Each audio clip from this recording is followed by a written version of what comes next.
Steve Dangle Podcast. Powered by Sports Interaction. Wanna bet? Steve P. The Steve Dangle Podcast. With your hosts, Steve Dangle, Adam Wilde, and Jesse Blake. What you tweeting there, Steve? I'm tweeting you smell at Connor McDavid. Oh, right before the All-Star game. Yeah, how can you do that to him? Worked out really well. How can you put him in the grave like that, you mighty might roar man? I know. Whoa! Bodied him! I said you stink smell. You stink smell. Emoji. I want you to know that I actually reached out to the Boston Bruins. Why? I asked them this. I wanted to see if they would consider a Brad Marchand interview. Like their PR people? Yeah, their head of communications. I reached out to. Oh, wow. Pitched a segment, and I actually pitched it out, and I said, "Listen, we keep it lighthearted." Because honestly, the back and forth, I got a bunch of people texting me like, They're in Florida. Steve. No, this would have been, yeah, but like they're doing Whenever interviews they can. today. Yeah, whenever they can. Like in the next, I said in the next week. I know you got All-Star, whatever. Right. And the whole segment was, first off, we talk about the tweets. I felt like it would be a lot like what Kiprios. Remember Kiprios called you a loser? Or called it a loser mentality on sports. But then he came on the show and He said I come across as a big loser. And then he came on the show and it was like we had a fun time with it, right? So I'm thinking like it could be a segment like that where... You know how many members of my family wanted to fight Nick Kiprios? And I had to tell them all, you're not allowed to do that. Right. And also, you wouldn't want to fight Nick Kiprios. Yeah, also... man is still made of muscle. Also, was he wrong? Yes. It was a loser mentality in the meantime for He's got the Mitch eventual... Marner out of Yeah, that. exactly. Yeah. So you cheered for them to go 0-82. Well, he was also cheering for... They would have got McDavid. He was cheering for Nonis to go down, I think, too. But I pitched That the segment. also was good. So I pitched them and I said, listen, we would want to keep it lighthearted. We want to keep it fun because I think that's sort of the point. And I said, we talk about the tweets. We talk about, Brad teaching us a little bit how to chirp properly on the ice. Like, how does he get under people's skins? That sort of thing. No way. Because that's his branding. This would have been fun. And then I said, we would ask Brad to promote any charitable initiatives he's a part of so we can get it out there and we'd make a donation or something like that. And Okay. I didn't say we'd make a donation in the email, but we would have done that. Okay. And I said, I promise, like, this is going to be lighthearted. That's what our show does. This is how hard we have to work What's the to get response? any kind of What is NHL it? access. The response is, I am on a beach right now. Leave me alone. hi, Adam. We respectfully pass. Thanks. That's it? That's all I got. And I just thought, I don't think the Bruins are thrilled right now with I respectfully pass. Maybe I'm deducing too much from it. Maybe they got a ton of emails or whatever. It's the director of communications. You probably got a lot to do. But like, I just thought, I wrote this big long email and I got respectfully pass. Thanks. I'm not Maybe going to that's what lie. If they're only going to give us respectfully pass, they might as well have not responded. You think so? I'm kind of I think it was surprised nice they that responded. Yeah. I think it's Do nice you? that they did. Mm-hmm. But I just felt like, okay, well, I guess not. I don't know. I thought it was a cool segment idea. How many words do we get? I'm How many words is that? how many words? Hi, Adam. Will respectfully pass. Will respectfully I think- pass? yeah, That's not even a complete sentence. Oh, gosh. on. Okay, bring it up. Count it. Brandon. Hi, Oh, Adam. Will respectfully pass. That's not even a haiku. Thanks? Is there a thanks at the end and a comma? Hang on. Did they put their name? Yeah. pulling the Did actual- they put their signature? Like, did we even get like the little graphic at the bottom that says Joe Bruins. Hi, Adam. Dash. Will respectfully pass. Wheel? Yeah, like we will. As in Oh, will. I thought Yeah. it was Will. Yeah, no, we No, will. no, no. Wheel. We will. So that's like 3.5. But listen, I'm not criticizing him. He's probably like, I don't want to put my player in a situation where a podcast is going to freaking bully him and jump on him. Yeah. Not that Brad Marchand needs to worry about that, but we would never do that. But I was just thinking, like, that would have been such a fun segment. And this is where it's so difficult. why would an NHL media rep let us do it? Yeah. It would have been fun. It would have been killer for Brad, though. Yeah. Don't you think? Yeah, I can't allow that. Nah, I don't I know. get it in I that get it, I like get we're it. not like rights holders. Like you shouldn't be exposing your player open to an avenue like this. But also, come on, it'd be cool. It would have been fun. That's precisely why they can't do it. Yeah, they can't be cool. Like, I get it. And you know what? As a communications director, you love the fact that NHL players don't do what Brad did, which Exactly. is roll into one of the biggest markets in hockey and go, pew, pew, pew, pew, pew. Like, he had a day. He was like chirping Mitch Marner. He was chirping you. And they picked up 2 points. Yeah, 100. And they won. Yeah. The only thing he didn't do was score. Oh, every time he got the puck, I'm like, don't you fucking dare. Yeah, I'm like, Don't he's you gonna get a fucking hat dare. trick My tonight. day's been bad enough. He's getting a hat trick. How have you been? Are you okay? Yeah. Well, I'm a getting over my everything. You've been, what was it? Bronchitis Strep throat, bronchitis, and some sort of stomach. attacked by the entire state of New England on Twitter. Yeah. Is New England a state? I've never actually understood what New England is. No, New England is just that region. Massachusetts Oh, is right. the state Yes. that Boston is Yes. in. But then, like, New England's a region. is Connecticut part of it? No, Connecticut's a state. No, I know that, but is it part of New England? I don't know what defines New England. It's like the that's definition. a little bit too much. It's a region comprising 6 states. There you go. So it is. Oh, there you go. Connecticut, Massachusetts, Rhode Island, Vermont, and Maine, There you go. and New Hampshire. Oh, okay. There you New go. Right. Hampshire. Connecticut is a part of New England. Wow. Wow. It's like the definition of the Greater Toronto Area. Depends who you ask. You know what's stupid? UK, Britain, England. Get it right.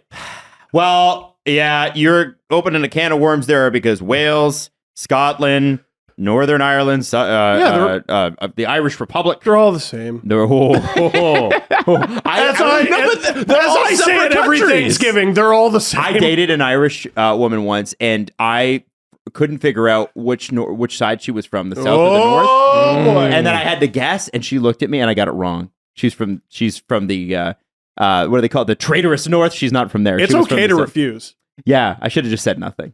Got severe cut eye. Yeah, you just go, I'm not doing that. Yeah, I don't want to know. Is there a No, reason that they have the three? Well, because they're all separate countries. Yeah. So Yeah. they're all countries. So why do we need to group them into three different categories? Because they united under the same crown in like the 1400s, and definitely not by choice. There was definitely some England going, this is ours now. Thank you. But Wales and Scotland are their own country. And Ireland, when it was united, was also considered its own country, and is still considered its own country. But half of it's obviously in the UK, and half of it, or not half of it, part of it's in the UK, part of Just And watch Dairy Girls. You'll have it all yeah, figured out. that is a And then great what's show. Britain? Britain is the whole island chain. So it's like Great Britain is more of like a geographical expression, I would say. It's like New England is like it's several different places all in one. I'm actually pretty sure Britain and Great Britain are two different things. They are. That's so stupid. Because it's the British Isles, right? It's the British Isles. So, okay. Here's something I should know. Here, I'll my Google it. grandmother. let's make sure. My grandmother is from Guernsey. Yes. Is that part of Britain or Great Britain? I know it's part of the United Kingdom. That's the best I can give you. Is it part of England? Britain. Or is Guernsey, Ireland. Absolutely not. It's actually, you know what country it's closest to? France. France. It's on the Channel Coast. Yeah. Oh, wow. But it's in England. I don't know. You don't know. I know it's called Guernsey. Oh, wow. Well, our internet's down, so I is can't it? really tell. You know how there's an island called Jersey? Guernsey's the one that matters less. And that's where my grandma's from. Wow. It's the only piece of land in Britain that was occupied by the Germans in World War II. There you go. They got it because it's right off the coast of France. And then when did they give it back? At the end. Whenever they lost the war. Yeah. Let me see here. What you got? I'm going to look it up on my phone because I can't. cannot believe. So I think I've told Adam's upset right I'm so now. upset. If you're listening, Oh my you should God. see Adam's face. His Listen, internet Is it because of the internet? Not working. Okay, Adam, we need to have an intervention. Why haven't you done the very simple thing I suggested? What is okay? So I've got these pods. Okay, I Yes. switched from Bell to Rogers. The coverage didn't get any better. let's not. That's absolutely. Let's not out names. No, listen. I'll be honest with you. The Rogers internet's been better here. It has. But I have an extra pod, and I have a pod down there. That's my kitchen pod, and it's extended too far. And Steve's like, "Why don't you do this?" And here's the reason I don't want to touch that pod. Do you want to know? Do you want to know? I don't want to touch that pod. Why? Because I'm not totally sure I can install this properly, and I'm convinced that I'm going to mess up the internet even more, and you guys are going to hate me even more. Because behind the scenes, it's caused some tension. Alan Walsh is going to strangle me from LA. He's going to be like, "Hey, He's correct. Adam, you're okay. That pod is too far away from your modem to connect properly because your house is very tall because we live in Toronto. You need to have a pod closer to the modem that can then communicate with a pod I down know, here. but if I have to, but if I redo that, then we could. What happens, Steve? It works. If I don't, It works what if it properly. doesn't work though? What happens if I don't I'm gonna beat Does you it just up. connect? Do the pods connect to each other without me manually doing it? Don't make me. I don't know. See? I'm pretty sure. See, yeah. I don't know. Jesse could have this problem solved in probably 15 minutes. Probably. He's smart. I'm not. I'm not. All I know Clearly. is I did it, and it worked. Okay.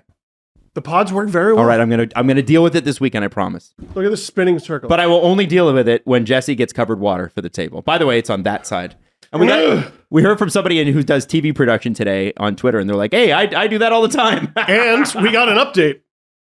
What? Oh yeah, the mixer that I poured the water on, it works again. Great Britain. I left it upside down, and all the water dried out. Great Britain is an island separated from the European mainland on the English Channel and North Sea. It comprises nations of England, Scotland, and Wales. But I don't know what Britain is. What is the difference between Britain and Steve, It's an old wooden ship. I was trying to protect you because Adam was throwing out the names of the blue and the red, and I thought it was going to go in a very dark area because his internet's not working. But it wasn't as dark as I thought, so I saved you from being called, getting a phone call from Ted. Oh, Yeah, so I was like, don't drop any names because Okay. Ted might give you a call. So what the Yeah? internet and says, be upset. Great Britain is a geographic term referring to the island, also known simply as Britain. It's a political term for part of the United Kingdom. okay. For anyone from Britain listening, that's enough. It is a lot. That's enough. Yeah. There are too many terms. That's enough. Yep, I agree. I agree with that. I agree. How dare you? Also, Also, I wish the Bruins let Brad Marchand on. That would have been fun. yeah, But, I well. I also want to Yeah. apologize for last episode. I know I wanted the Bruins. The Bruins thing would have been cool, but Jesse, along the lines of getting denied by the NHL, we have a story. Oh, we haven't talked about We this have not here. talked about this at all. I talked about it on some sports report show with my name in The it. JBSR, Yes, the aptly named Jesse Blake Sports You Report. did Jesse, an episode about Alec Manoah. I did. Fucking awful. you mean because he's fat? Oh my god. You mean because he's fat? Oh, and then the broadcaster came back and was like, "No, you're not fat. You shouldn't let me, a stranger, call you fat, idiot." I was like, "Is this guy serious, bro? You called him fat on national television, He's and then such tried to say, 'Don't let that bother you.'" Anthony Recker is his name, and he's such a fucking knob. And he's been fighting a war on Twitter with Marcus Strome and Alec Manoah, trying to be like, "No, guys, I'm your biggest fan. Oh, man. I just called you fat, but like, Man, keep working hard." if Just say sorry, bro. if you're making Marcus Stroman look like a reasonable party here, you're in the wrong boat. You're in the wrong boat, my friend. You know what I gotta say? Jack Edwards said sorry. Just say sorry, bro. Yeah. Right. What is the thing with doubling down on something Oh that's my inherently gosh. wrong? He's I like, just "No." want to see him in the gym. The guy's 6'8". It's like, no, man, I'm rooting for your success. Yeah. That's what I meant in calling you fat. That's what I think of this. That's what I was trying to do. We all make mistakes. Just say sorry, bro. Right. Yeah. Just say sorry. We all said stupid shit. It's all good. Just say sorry. And people might not know what we're talking about. Yeah, so but- essentially, aside from that being a story on the Jesse Blake Sports Report, if you don't know what Jesse's talking about, an American baseball broadcaster called one of the best pitchers in the league fat. He happens to be on the Blue Jays. The pitcher responded. Jesse will get into it. Yeah, But that's Jesse, what also, we have, I can't imagine with the content on this show why the NHL wouldn't want to invite us to their party. Yeah. I can't imagine why they wouldn't want us there, but Should be called the Gary Bettman is bad at his job sports report. but Jesse Blake, yeah, we keep trying. yeah. We're knocking at the door, being polite about it. Yep. What did you do? Went through all the correct channels. I wanted us to be in Florida right now. I wanted us to be at the All-Star game. Yep. And I got an email back from NHL PR Media Relations. Oh, they responded. And they responded and they said, your request for credentials for the 2023 All-Star game were denied. No reason, eh? No, they just fill out, I assume, whatever automated form, and it spits out an email back and it says credentials declined or denied. Okay. Yeah. So NHL won't let us into the party. I'm beginning to feel like this is personal. The second time, by the way. I can tell you that the Toronto Maple Leafs are pretty good about us. They've been really, like, MLSE's always been really cool. Like the Marley stuff we've done or whatever. They've been super Yeah. cool. By and large, yeah. If you want credentials as Steve Dangle, you can get them I through can do it. Sportsnet, and you could be in a scrum if Yes. you really wanted to. Yes. But us as SDPN, we can't.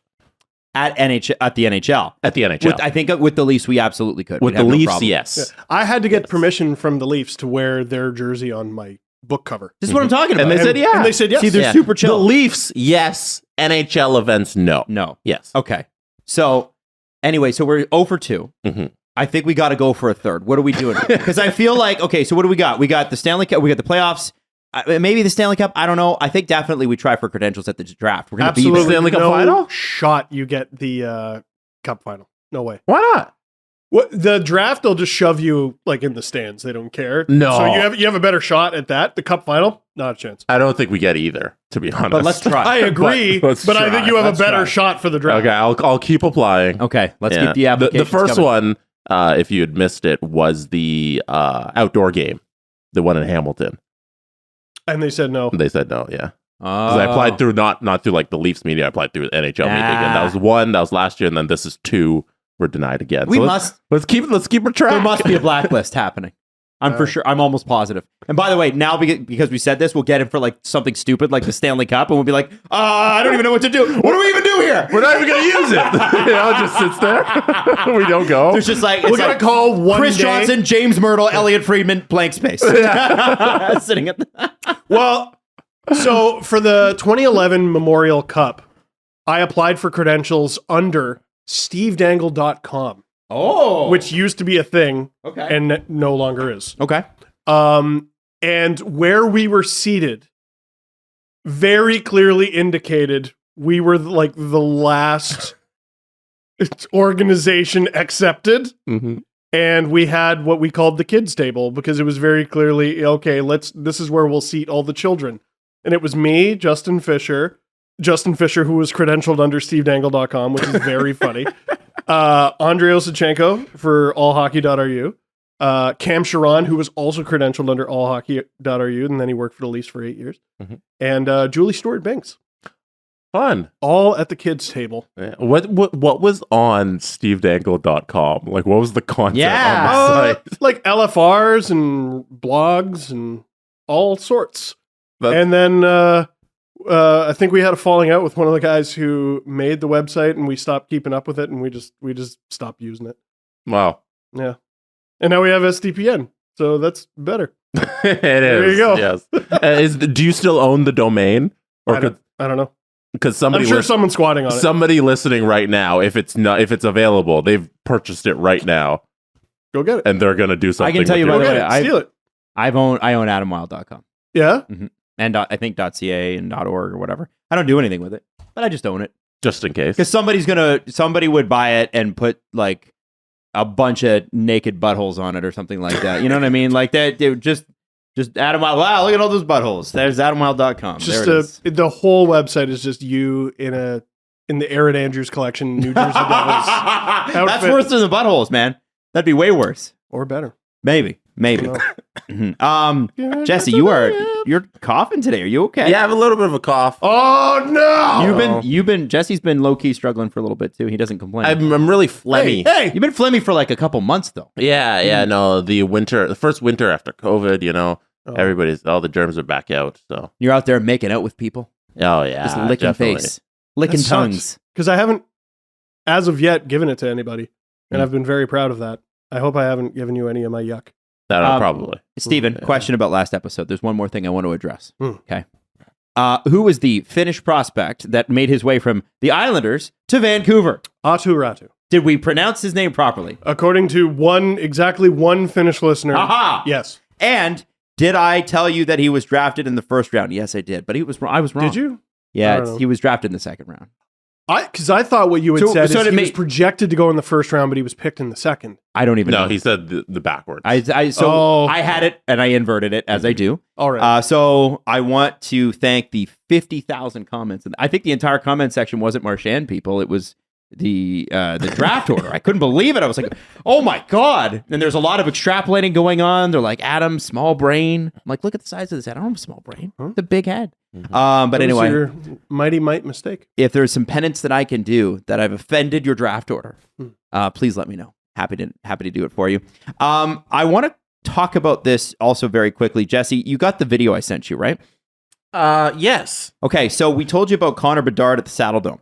The Flames have sold out 3 times this year. Connor Bedard and the Regina Pats sold out the Saddle Dome with 19,500 people there. Absolutely wild. And one of our listeners was there. And he sent me a video and he said, hey man, this is warm up. So have a look at this video in a second. Jesse's going to pull it up. This is warm up. You can't believe the amount of energy for a game like this. This is warm up for a WHL game. And for reference, I remember working an OHL game one time where there was a snowstorm. Oh yeah. So all the tickets, the team literally just sent out a tweet like, "It's free, just come."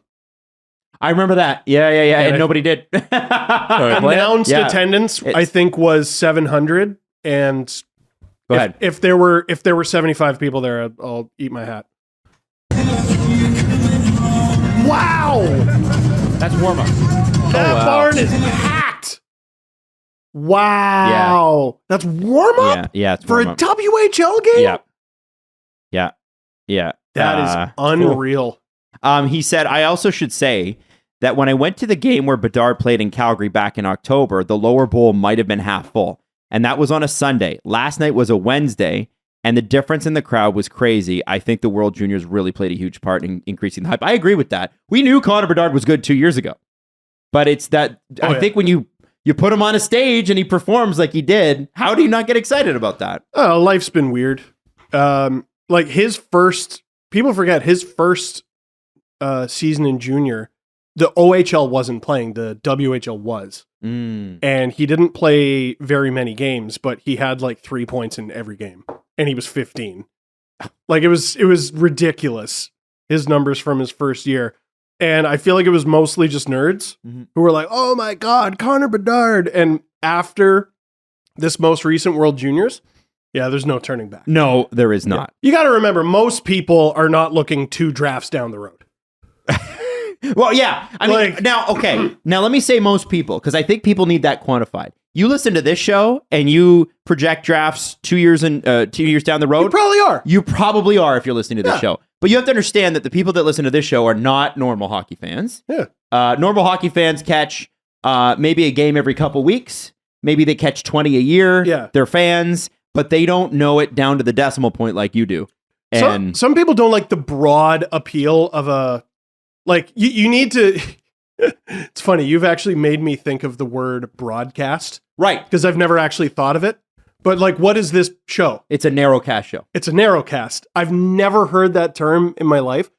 But the World Juniors on TSN, it's a broadcast. That's right. They're trying to appeal to everybody, and that includes your uncle who watches it every year. It's like putting on a free concert. Yeah, and your uncle is not, like 2 years ago, he wasn't like, how about the release on this Matvei Michkov kid?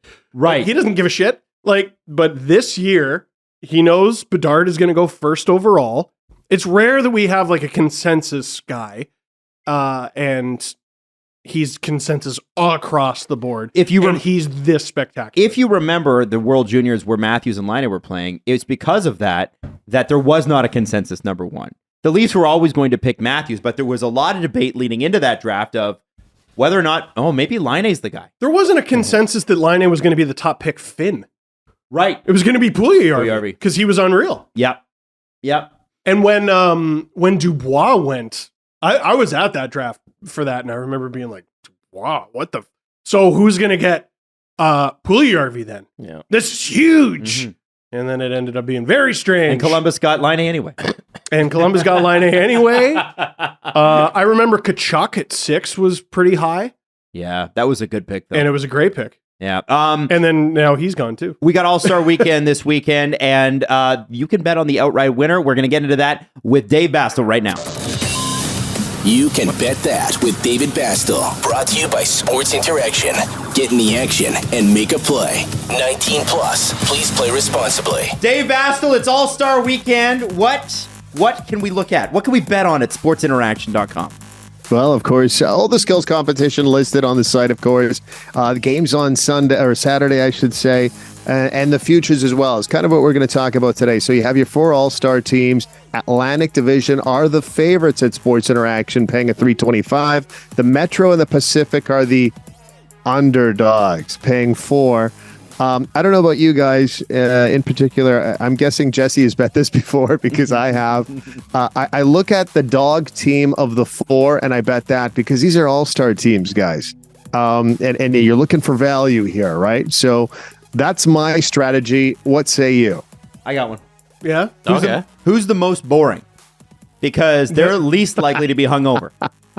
Oh, You know who's what I mean? going to be out partying and then fade them? Yes, exactly. Because the boring team, the one with the most boring players, is usually the one that wins. Unless it's the John Okay. Scott. I'm going to go with oldest Oldest. Oh, why? Because it matters? because they're not going out. Oh, They're in bed. Their kids are there. And they have all their families there too, right, Steve? Yeah. Good point. Good point. I like that. All right. So I don't know who that might be. The Metropolitan Enjoy actually, the analysis there, Wild. but that's what I would do if I was doing research on this. That's how I would look at it. I'm looking at like the Atlantic is pretty young. Yeah, Like you they're got gonna- Marner, Suzuki, both Kachucks, Darlene, Larkin. Like that's a pretty young squad. They're probably gonna have a good time in Florida. The Metro, on the other hand, Crosby, Shesterkin, Panarin, Ovechkin. Ovechkin's over this. Like he doesn't even want to be there. No. And Kevin Hayes I mean, is he old skipped it too. before. Yeah. Like, in Even comparison? Johnny Gaudreau, Columbus Gaudreau probably doesn't, like, he's probably not having the best time No. in Florida. I don't No, know. I mean he signed in Columbus for a reason. Yeah. He didn't sign in Columbus for the nightlife. Oh, they're winning. Yeah, so They're winning 100%. based on your strategy, the Metro's looking pretty telling- good. I'm telling Regina you. South. Take the Metro. Toonie Steve, Metro. All right. Now, this is the one we've been waiting for, Dave. We talked about this a little bit last episode. We talked about it Monday. Connor McDavid, total goals this season. And Yes. one of them is more than 70 goals, which is a great option to take, I think. Go ahead. Wow. Yeah. So as you know, Connor McDavid, 41 goals in 50 games. The Oilers have 32 games remaining. So you got to do the quick math there. The favorites right now, there's two major favorites. And I think a lot of it is, well, let's just get to the favorite first. So between 61 and 65 is the favorite at SIA right now. But there's a lot of money coming in on the 71 plus at a reasonable value of 435, just because I think people want to see 71 or plus. Now, remember, it's 71. If it's 70, it falls under the 65-70 category, not the 71 plus. So be careful when you're betting that at SIA. So he's played 50 games. He has 32 remaining. That means he hasn't missed any games. He has 41 Correct. goals in 50 games. He is currently on pace by Yes. math. Hmm. 67.24 goals. See, here's what I think. 67. Hockey players love numbers, right? They love their round numbers. Right? He's going to score 97. It's why we're so bothered by Mike Modano only playing 1,499 games, not 1,500, right? That bothers people. Easily the most infuriating hockey DB pitch. Connor McDavid, if you look at some of his quotes from yesterday, he was saying that he's never considered himself. He said, "I have never been an elite goal scorer." And Draisaitl is disappointed in the season. Exactly. And so Both but of what them I'm can thinking shut is up. Connor McDavid in his own mind does not consider himself an elite goal scorer until he does elite goal scorer things, which is why I think this year he wants to be in his own mind, okay, I'm an elite goal scorer now. I think he's going for 70. In fact, I would take 71 and over. He's on fire. He's going to need to do that if Edmonton's going to really find some good playoff position. Anyway. 70 feels impossible. It feels impossible. It feels like a number that's unattainable, and I think he falls just short. It feels so much more possible when you realize he only needs 29. Yeah. It's basically a goal a game pace, right? Oh, that's ridiculous. Yeah. But That that's is Connor, a it's Connor ridiculous McDavid. pace. He's had 41 and 50. Okay. Come on, guys. Little faith in Connor. Anyway, Dave, we will see you Monday, sir. We hope you enjoy All-Star Weekend. Yeah.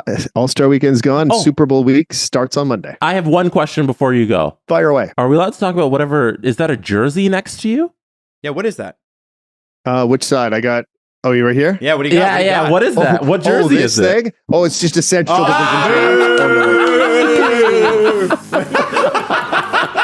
I thought it was See you guys later. some vintage All-Star jersey or something. Fucking Winnipeg Jets.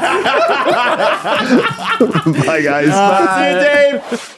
We want to tell you again about Hockey Helps the Homeless. We got our mitts on. Hockey Helps the Homeless is an event with proceeds going to Durham Youth Services, February 10th at Del Park Homes Arena in Oshawa. Woo!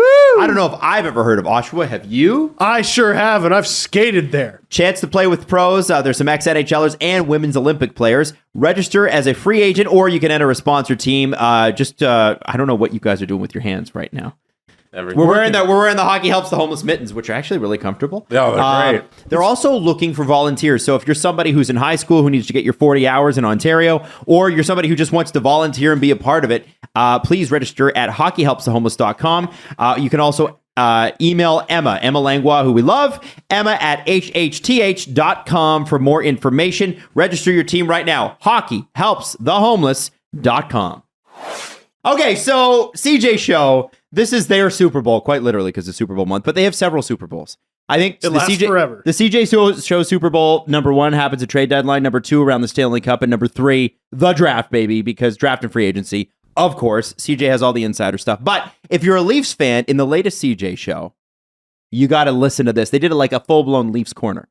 And they try to stay away from this because we do the Leafs thing a lot. They do it every now and then. But they're like, let's be respectful of everybody here, which I appreciate. We're not so discerning.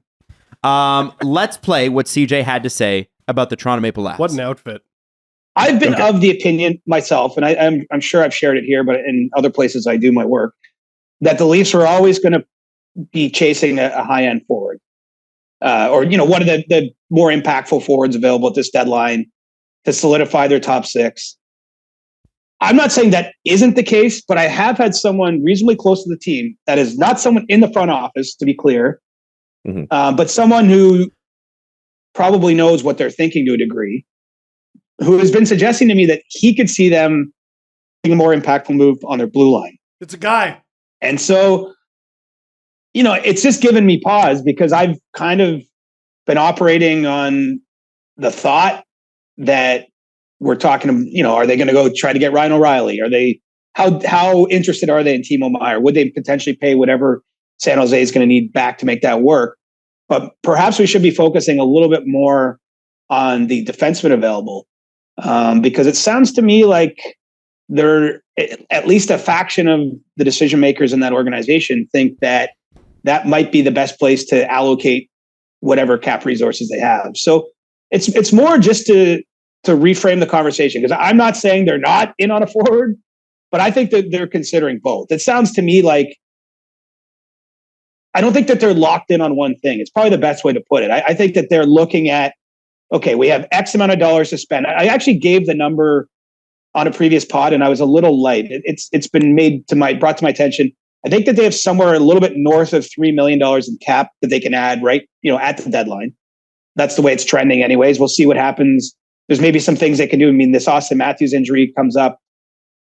He's not out for the rest of the season, so it's not like they can use all his LTI space, but certain things could still happen that change the picture. But based as we're operating right now, they're going to have about $3 million that they can use. And I think that they're surveying the entire market and trying to decide what the best way to use that amount of space is. And so I guess for fans of the team or those that are really anxious to see what their deadline looks like, I would reopen the possibility that it could be a blue line ad that ends up being the most of that space. And let's face it, the truth of the matter is they'll probably add at a couple positions. But let's look at the way things have gone. I mean, they've been using Calle Yarncroke as a second line player for a while now. He's actually been reasonably productive. I think he scored his 12th goal on Wednesday of the season. I think he's fit in quite well in a role there. And so maybe you just double down and you improve that blue line. And so it's I don't know if I'm getting like, you always wonder as a reporter, like, are you getting like pushed off the scent here or something with this kind of info? But I wanted to share it because, I had a pretty long conversation with someone who I think has a window into what's going on there. And he was telling me that if he was making a bet, so to speak, or if he was, trying to handicap what they're going to do, he thinks they're going to swing bigger on a defenseman than a forward. So that is very interesting. It is very interesting. And I've seen some stress in Leafs Nation, not necessarily about this segment. Sometimes I'll see people say things and I'm like, that sounds eerily like you just listened to our show or CJ show or something like that. People are stressed about that because there seems to be a perception that they need to go out and get a forward. They got to go out and get the highest ranking forward you can get. And if you can add on defense, fine. If you can't, also fine. Go out and get a forward. And they hear things like this and it causes them stress. Because it's deviating from the plan that they set in their mind that they had no real access to. I am encouraged by this, and I think we can extrapolate. Okay. Kyle Dubas is painfully and rightfully, very often, a creature of habit. He has a You almost could write the Kyle Dubas character at this point. It's so easy. Dude, if he has a pick somewhere between 25 and 32, what's he doing? Trading it down. He's trading it down. If he's got a player he can sign to a bargain deal, what major junior team did they play for? Probably the Sault Ste. Marie Greyhounds or the Chicago Steel. And guess what? Both have worked. And both have worked. Nick Moldenauer looks like a good pick. Bunting's been pretty good for the team. Sandine, look. Yarncroke? Yarncroke is not a great. Was he not a great? We're losing the plot here. He was one of Dubas's guys. We're losing the plot. No, so yeah, we're losing the plot. What does he do all the time? You're a plot. If he has a pick in the late first round, he is going to trade it down, and he is going to get more picks because that is his mantra. Another thing that he does is he likes one-stop shopping at the deadline, and this has been a trend that maybe hasn't been as talked about. But remember the Jack Campbell trade? Yeah. Well, he didn't just get Jack Campbell, did he? He went out and got Kyle Clifford because he addressed two team needs. He went out and he got a goalie. They very badly needed a goalie. They also needed some muscle. So we went out and got some muscle. When he got Nick Foligno, people often forget he got Stefan Nason in that deal too. Oh, yeah. And you know what? Nason didn't work out with the Leafs. Look at him now. Been good. Killing it on the Hurricanes and they laughed at the AHL. You talk about a late bloomer. Nason's an extremely late bloomer. Evan Rodriguez is another guy that Dubas was like, this guy's good, and they just couldn't get him signed. Yeah, that one was frustrating. But that wasn't a deadline deal. No. Another deadline deal. Last year, they got Mark Giordano. Who else?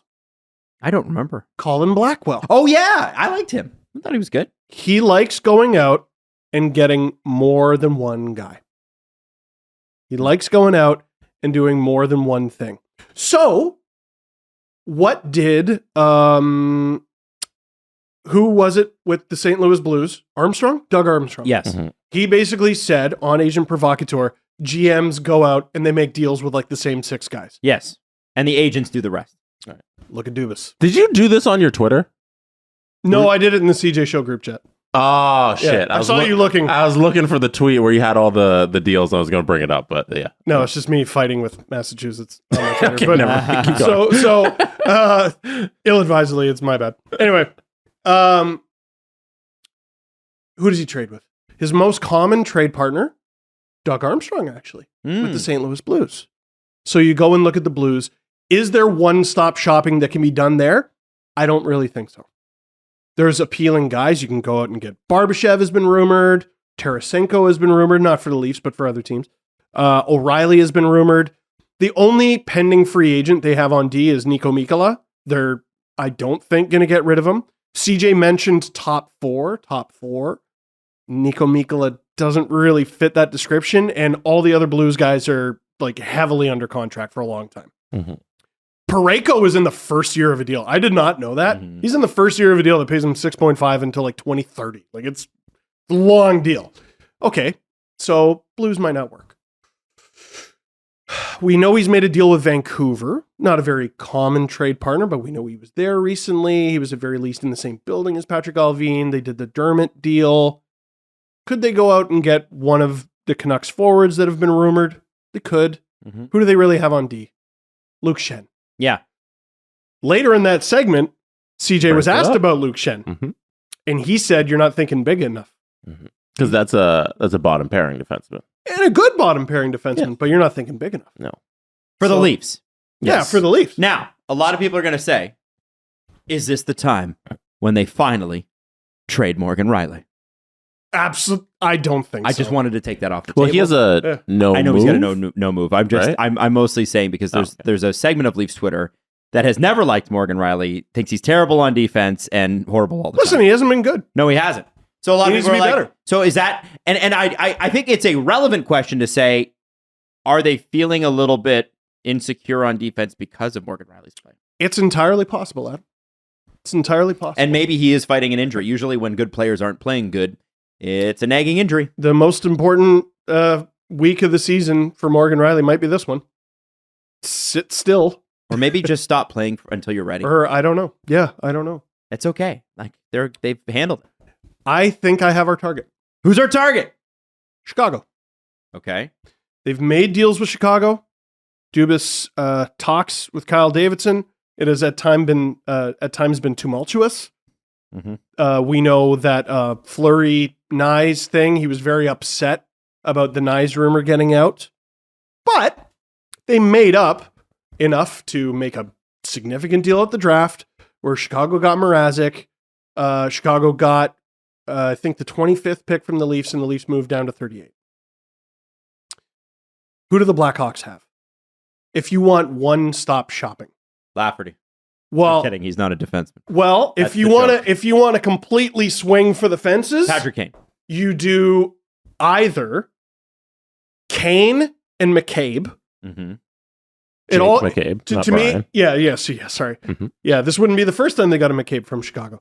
It all comes back to McCabe. So McCabe is the guy on D. You do Kane and McCabe. Well, how do you make that work money-wise? McCabe, even if you retain on him, if you retain 50% is like $2 million this year and next. And the year after. And the year after. So it's 2 more years. Jake McCabe's signed to a 3 years left on his deal. So this year plus 2 more after that for $4 million. If you can get Chicago to retain half on that, that's fantastic. Sure. Fantastic. Is Caleb Jones not a better target? If he's 1.35 and he's 25 years old, he's an RFA at the end of it. He's not as good. Well, that's obviously, the problem, but isn't it? Yeah. He's not as good a player. Right, but what's the gap between Jake McCabe and Caleb Jones? Big enough. Big enough? Okay. That's your scouting department. I got a different one. Oh. Yeah, What do you think of Caleb Jones? I think You had him in Chell, didn't you? I think he's a decent player. Yeah, You yeah, had him in Chell. friggin' Chell. As a GM, you have to trust what the scouts around you say. And you Jesse send them Blake out and they go to the arenas. Loves his guys. And he's might be one of my guys. I don't know. I haven't acquired him recently, but we'll see. So, similarly, at least money-wise, there's McCabe and Taves. Mhm. Woo. Ooh. It's a lot of money. It's a lot You of got to money. be sending Kerfoot out. And that is why I don't, that is why I don't think it's going to happen. Mhm. So I think, based on what Dubas has done, I think they're trying to figure out how to make a Jake McCabe and Sam Lafferty deal work. Interesting. Lafferty is signed this year and next. Right. McCabe is signed this year and next and next. Mhm. If you're able to get Chicago to retain on McCabe, Mm-hmm. you do that trade all day. Someone on Twitter, oh God, who was it? Nick something. They said a second Hirvonen and Aberzizi. I like Hirvonen, and I like the possibility of second round picks. Aberzizi's had a good year in the AHL. Do we have a second round pick? Oh, it's next year's, right? I don't think they. I have don't know. Yeah, I don't think they have a second round pick. I don't this know. year. Anyway, keep. Anyway, going. They do not. They do not. The 2024. They Okay. do have 2/3. so let's say it's the 2024 pick. Okay. I do that trade every day because you're basically getting Jake McCabe at the price of Justin Hall for the next 2 years after this one. Plus, you add a winger in Sam Lafferty this year and next. And you're Who's Sam Lafferty bumping out? I mean, he's been good on a bad team, but so is Ryan DeZingle. I will not lie. I don't know, Like, but it seems like exactly the sort of move Dubas would make. yes, that is true. But is it the smart move because you're getting a bottom 6 forward? Probably. It's forward thinking Yeah. because they're gonna lose a lot of guys this summer. Can I post something? Can I post something? Like this? Well, no, I'd love to post. Like this? I want to ask you guys because Dubas he is methodical, process driven person, right? Yep. Is there some wisdom in doing the stupid thing? What's the stupid thing? Well, okay, and I'm only basing this on one experience, but there's plenty of times where this goes wrong, but when it goes right, it goes really right. So if you remember in 2015, Alex Anthopoulos had a 500 baseball team. Yes. But the run differential was huge. And he said, if we can improve the pitching and we can get some more hitting and better defense at shortstop, we'll make it happen. So he goes out and gets Tulowitzki and David Price. And I think, who was the other guy? Ben Revere. Revere. And they won so many games after the All-Star break that Blue Jays fans started showing up to the arena saying, we may never lose again. Dude, like there was an actual sign because they just kept winning and winning and winning and winning. The 2015 Blue Jays back half of the season is one of the craziest phenomenons I've ever seen in sports in the city. It was amazing. It was amazing. And Dubas is a process-driven guy. That McCabe deal is somewhat exciting, but that's not really a deal that gets your blood pumping, right? The David Price deal got people's blood pumping, and then Tulo was like, yeah, let's go. And I wonder if, because they've made so many process-driven trades, I wonder if this year or maybe next year are the years where you go, fuck it, we're all in. And Jonathan Toews would be that. You think so? I think Patrick Kane might be that, but he hasn't played Patrick Kane. Like either one of. I would probably lean on Toews, but like that'd be a everybody wake up moment. And Matthews and Kane apparently do want to play together at some point. Mm-hmm. Kane is such a weird one. I mean, money aside, he's had a dreadful season. Yep. On a dreadful team. Yep. Also, it sounds like his hip's busted. Yeah. I wouldn't be surprised to see him come back next year and kill it with someone else. They're saying that's next year. Not even Chicago. They were saying is Chicago. He could just come back to Chicago on like a league min, a couple $1 million or something, and just play another year and then get traded at the deadline again to do a solid for the organization. You know. Oh. Like so, instead of this season, you're unloading him and everything. He comes back. We do this again next deadline. The impression I've gotten just from things I've read is like remember the playoffs are 2 months, best case scenario, right? As Leaf fans, sometimes we forget that because it usually only lasts about 2 weeks. It is 2 bloody months, and from what I've read, it doesn't sound like his body at current standing can withstand that. Right. Now maybe he's hoisting the cup in June for the 4th time, and I'm wrong. Mm-hmm. I don't know. So should Dubas get Jonathan Toews? Toews can make some sense. Toews' camp that's fascinating. But it all goes back to one-stop shopping, and I think Chicago is the number 1 target. Now, to make Toews work, they've done 3-way moves before. Yes. And they've done it at the deadline. They did it with the Columbus Blue Jackets and the San Jose Sharks. We're looking at double retain. Double retain. Now, the guy who Dubas has made all his Sharks moves with is no longer there. I can't remember the previous GM's name. I know it's Mike Greer now. Doug Wilson. Doug Wilson. Loves his Dougs. He does.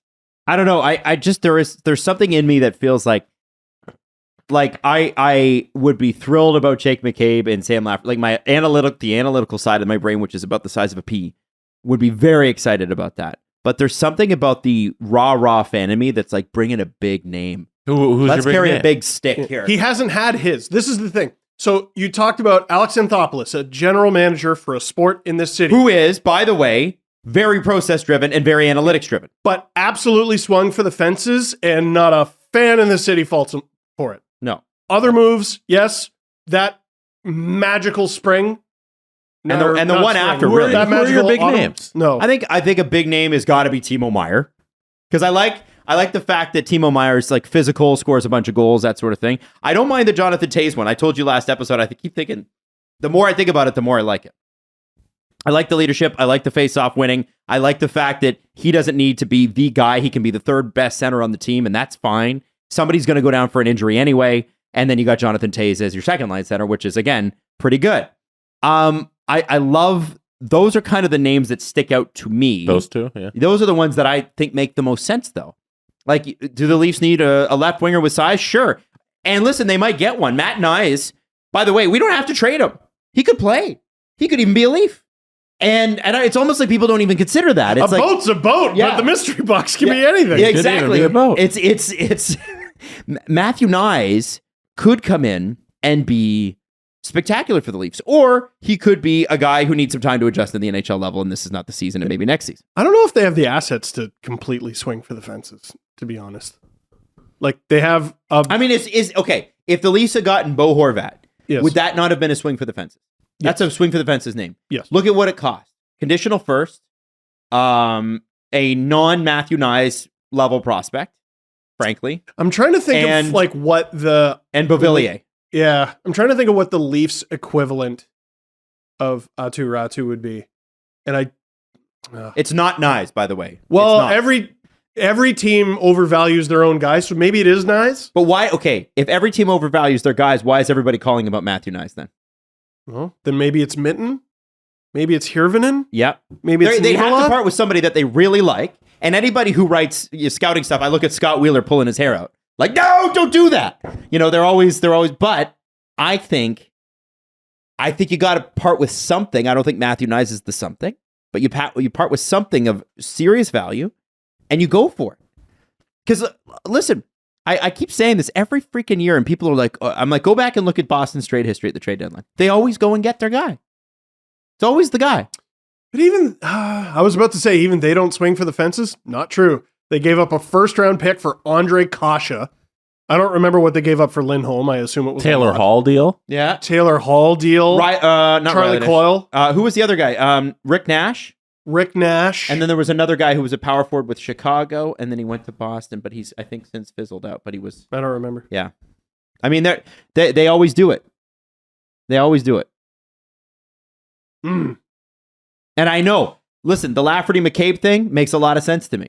It makes a lot of Kyle Dubas sense, but I'm wondering if Kyle Dubas is ever going to just like pull off the cape and go, okay, that's enough. Yeah, but you gotta. I'm not saying what I want them to do. Mhm. What I want them to do is keep all their prospects and get Timo Meier because that's possible. Right. In my fantasy child brain. Yeah. But if we're looking at Dubas's history, I look at Chicago, I look at McCabe, and honestly, it's probably Lafferty. For the Bruins, did we mention Hampus Lindholm? Yes, Oh, okay. I did. Okay. I I don't was know just if looking I at their trade history. called him that name. What was it for Lindholm? It was a first-round pick, a second-round pick, a second-round pick, John Moore, and Vakanainen.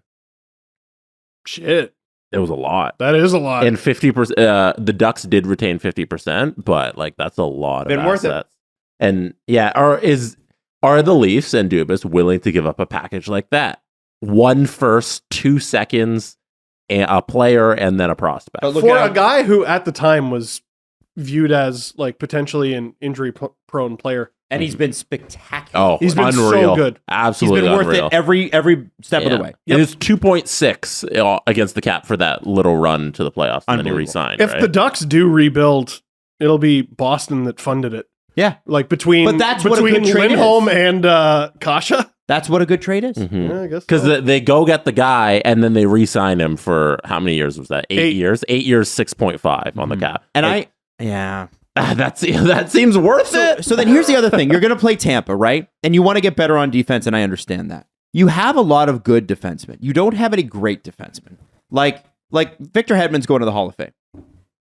Yeah. Sergachev is moving out of good defenseman into great defenseman. I would say Victor Hedman is the elite defenseman. Is it ignorant to look at all the bad numbers with Hedman and ignore them? Yeah, it's fine. I think it's fine. Yeah. What bad numbers? Like supposedly he's had a down season in terms of his defensive impacts, but Yeah. like Yeah. I'm sure over a 7-game series, that's not going to matter too 2 much. Stanley Cups. Yeah. That's Yeah. a good number. Yeah, If and I'm several sitting finals here- appearances. if I'm sitting here in 3, 4, 5 years and I'm talking about how good Victor Hedman was in 2021, yeah, I'm being an old man. He was incredible last year. Yes. Last year. So I here, don't think you forgot. Adam, what was your point? Sorry. So my whole point in this is the Leafs are defense by committee right now. Mhm. There's nobody out there that's available that is going to get you Victor Hedman. Like there's no Victor Hedmans available. Right. So you're going to have to be good all the way through. So the Jake McCabe thing makes sense. But I just feel like if you got the assets, you've already got like look at their defense like 1 to 8. I've never been more satisfied with the Leafs defense as it currently is. This defense is better than the defense I used to watch in front of Cujo and Belfour. It's definitely better than it used to be in Potvin. Like this is the best defense this team has had in a very long time by committee. For fans of other teams who are laughing, the bar is so Yeah, go look at the roster. Remember, this is a team that played, and no offense to him, but Connor Carrick in his like second year was their fourth best defenseman He played with Jake Gardner. consistently. Yeah, man. Yeah, and I then, love the guy, but yeah, for sure. And then you look at back in the day, it's like the Yuskevich Markov pairing, which we always like vaunted. Oh my God, they shut down Yager. I love them too, but they weren't great. no, And they then, were elite. They were elite. So my thinking is, I really want to see them swing for it, whether it's this year or next. But I can understand them holding off because maybe Boston isn't this good next year. Oh, and then another team But is. then somebody else is. Yeah. I don't know. Like, look at Carolina right now is on fire. Like, every year there's going to be a team that's really good and then a bunch of other teams that are really They're good. so unreal, Carolina. They're so Yeah. unreal. It's so freaking crazy what they've been able to do. For some reason, I've decided to ignore the Sharks, and I don't know why. Mhm. Let's play the game. If they get Meyer's the big part. Do they have any defensemen worth going after? If you say Erik Karlsson, you're disqualified. Mhm. Then there's Marc-Edouard Vlasic. No. Mario Ferraro. No. That's not going to happen. He signed for 3 years after this one. Mhm. Matthew Benning. No. Jacob McDonald. No. Jacob Mania. No. Scott Harrington is a pending UFA. No. All of them. No. Nudavara is a UFA, but he's on LTIR. I don't even know when he's coming back. Mm-hmm. I don't see it. Mm-hmm. Lots of Because you possibilities. want two players in the deal.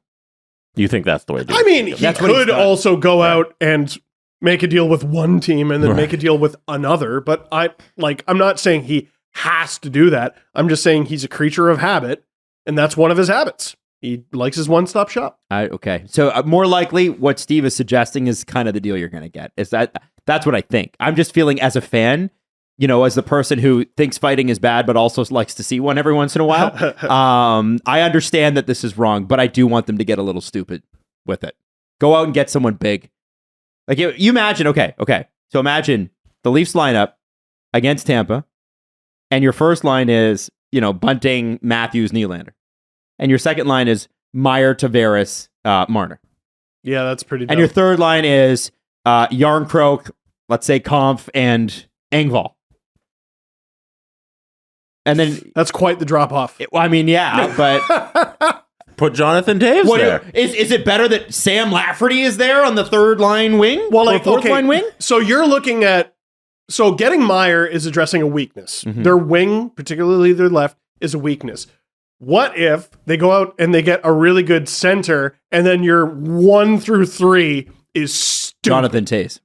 That's hilarious. That's your hot lineup. I also still think Ryan O'Reilly is a great deal. They're both very funny options. I think that's ridiculous 1, 2, 3, and it's going to be very hard to eliminate in a playoff series. Everyone listening, say Matthews, Tavares, O'Reilly out loud right now. Did you Matthews, Tavares, O'Reilly. Yeah, that'd be kind of crazy. That'd be fun. Yeah. Okay. Mhm. All right. And you know who you put with O'Reilly? Gives a shit. Doesn't matter. He's on the third line. That's nuts.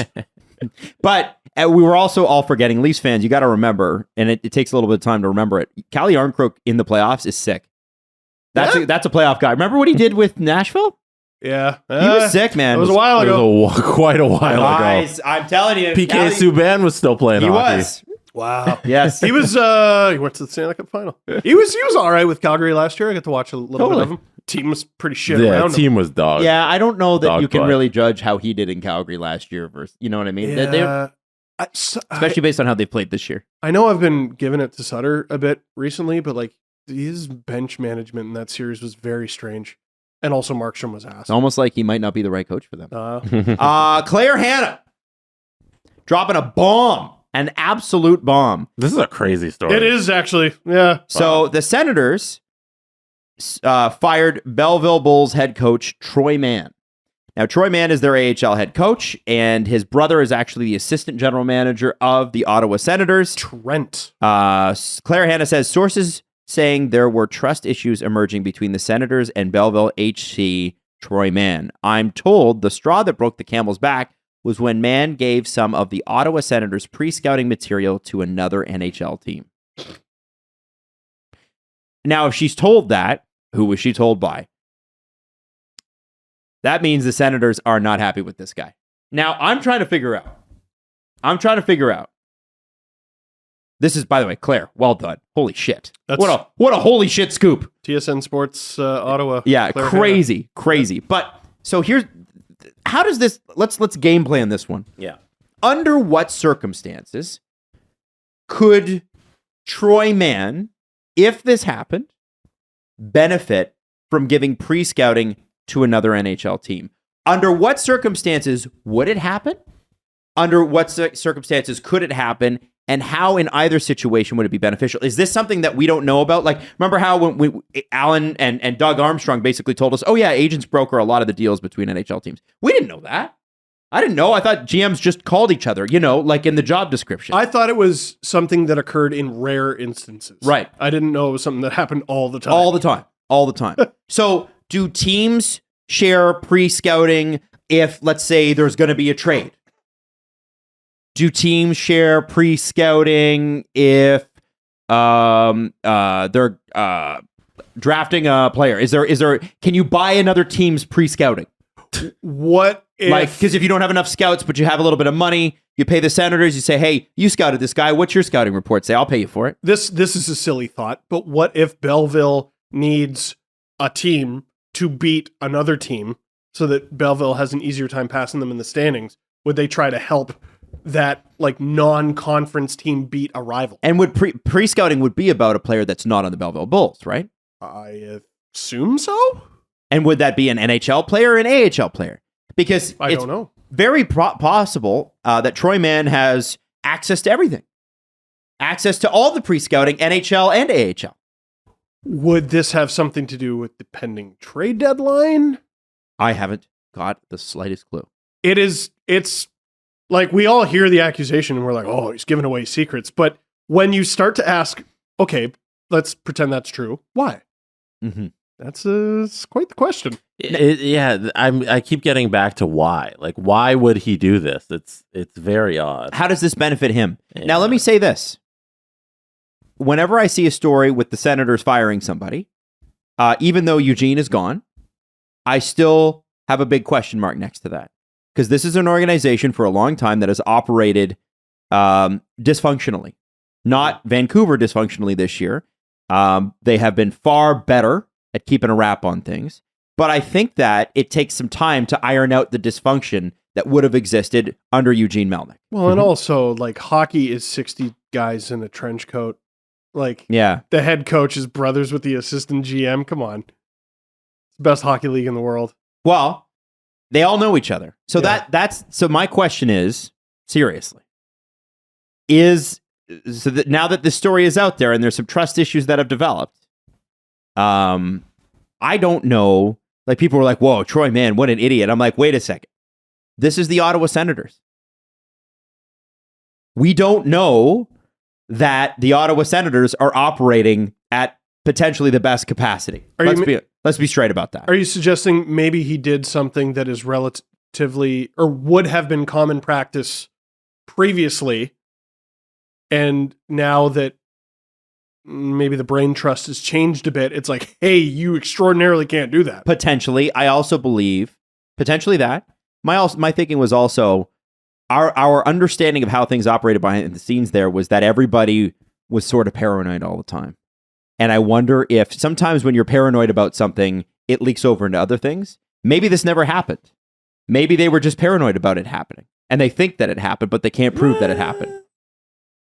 So they're just firing him. Well, I mean, you can fire a coach for any reason. They can fire a coach. Sorry, you're not going to coach. And I mean, if you go and look at the Belleville Bulls' recent history. Are they good? Or Belleville Senators, sorry. It's not good. I think I said Belleville Bulls. I said Belleville Bulls. Sorry. That's just a habit. But yeah. Belleville Senators. They haven't been good.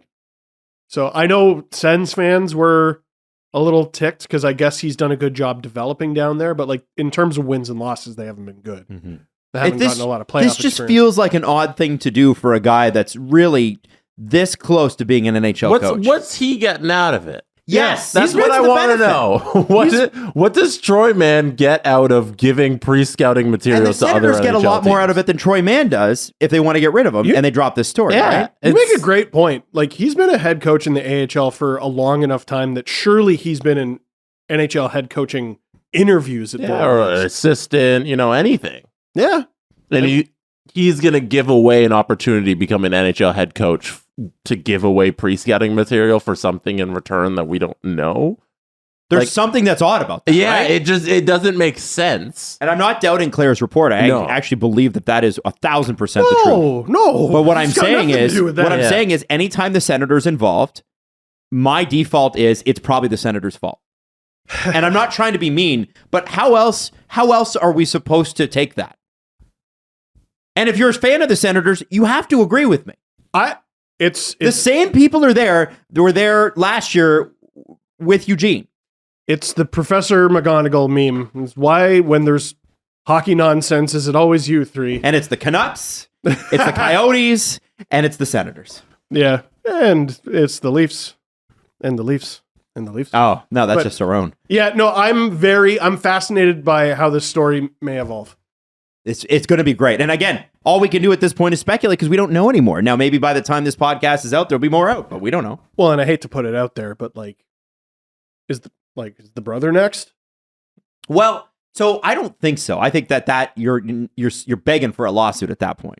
You're not just going to fire an assistant GM because his brother acted inappropriately at work. No, but we just said you can fire a coach for any reason. Yeah, we thought we'd be better this year. We didn't make the playoffs. You're fired. It's a little more blatant. I think that'd be a lot blatant. Just firing a whole family within a week. Come on. Sorry, your last name is also Mann. Get out of here. I do. Yeah, I question. And you know what? The Senators have been quiet, but I don't know. I'm not saying it's a good idea to do. I also don't think I think low key, guys. I think if Amazon was doing the documentary this year on the Ottawa Senators, you get a real view as to how frustrated that organization is. Mm-hmm. I don't think they're happy with how this season went. They shouldn't be, but this season was supposed to be. There were people that were calling for them that were going to make the playoffs. And in our season preview episodes, I'm like, listen, this team needs to improve 40 points to make the playoffs. They're not going to make it this year, but they'll take a step forward. Yeah. And they haven't done that. You lose Norris, and then he comes back for 3 seconds and he's gone. I give them a mulligan. No, for Norris. I don't give them a. I guess you can't really do that. If your team is good enough to make the playoffs, you lose one guy, and all of a sudden you're exactly where you were last year. Pretty big guy. Exactly where they were last year with the guys they brought in. Yeah. I mean, I know Norris is amazing. I know that. But I thought their goaltending was going to be better. I think this is a sign of behind the scenes things are extremely tense. Yeah. Sorry, when I say I thought their goaltending was going to be better, I mean I assumed.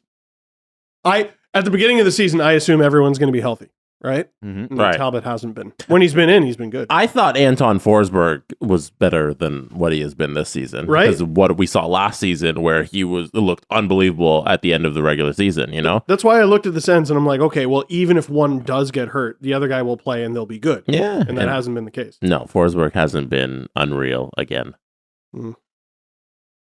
Juicy story. I am interested. They also can't play defense. Oh. And yeah. I don't know if you guys saw this clip, but or this quote, but Kevin Hayes was asked, "Do you think you'll go back and tell John Tortorella that the All-Star game is actually a pretty cool experience?" And he said, "I don't think I'll be saying anything like that to him." Fun times in Philly, eh? Oh boy, that's a good quote. Yeah, I think that's a good quote. There's been some good All-Star Weekend quotes. There have. I've been seeing them floating around. Like McKinnon was talking about how much he loves rap. I saw Sarah Sivian got out of him that he loves Gunna, which I thought was hilarious. Yes. It's a good honor for that one. And she asked him I guess she initially asked him what his favorite Taylor Swift song is. He's like, I don't know any of the names. Yeah, it doesn't know. Like, oh, wow.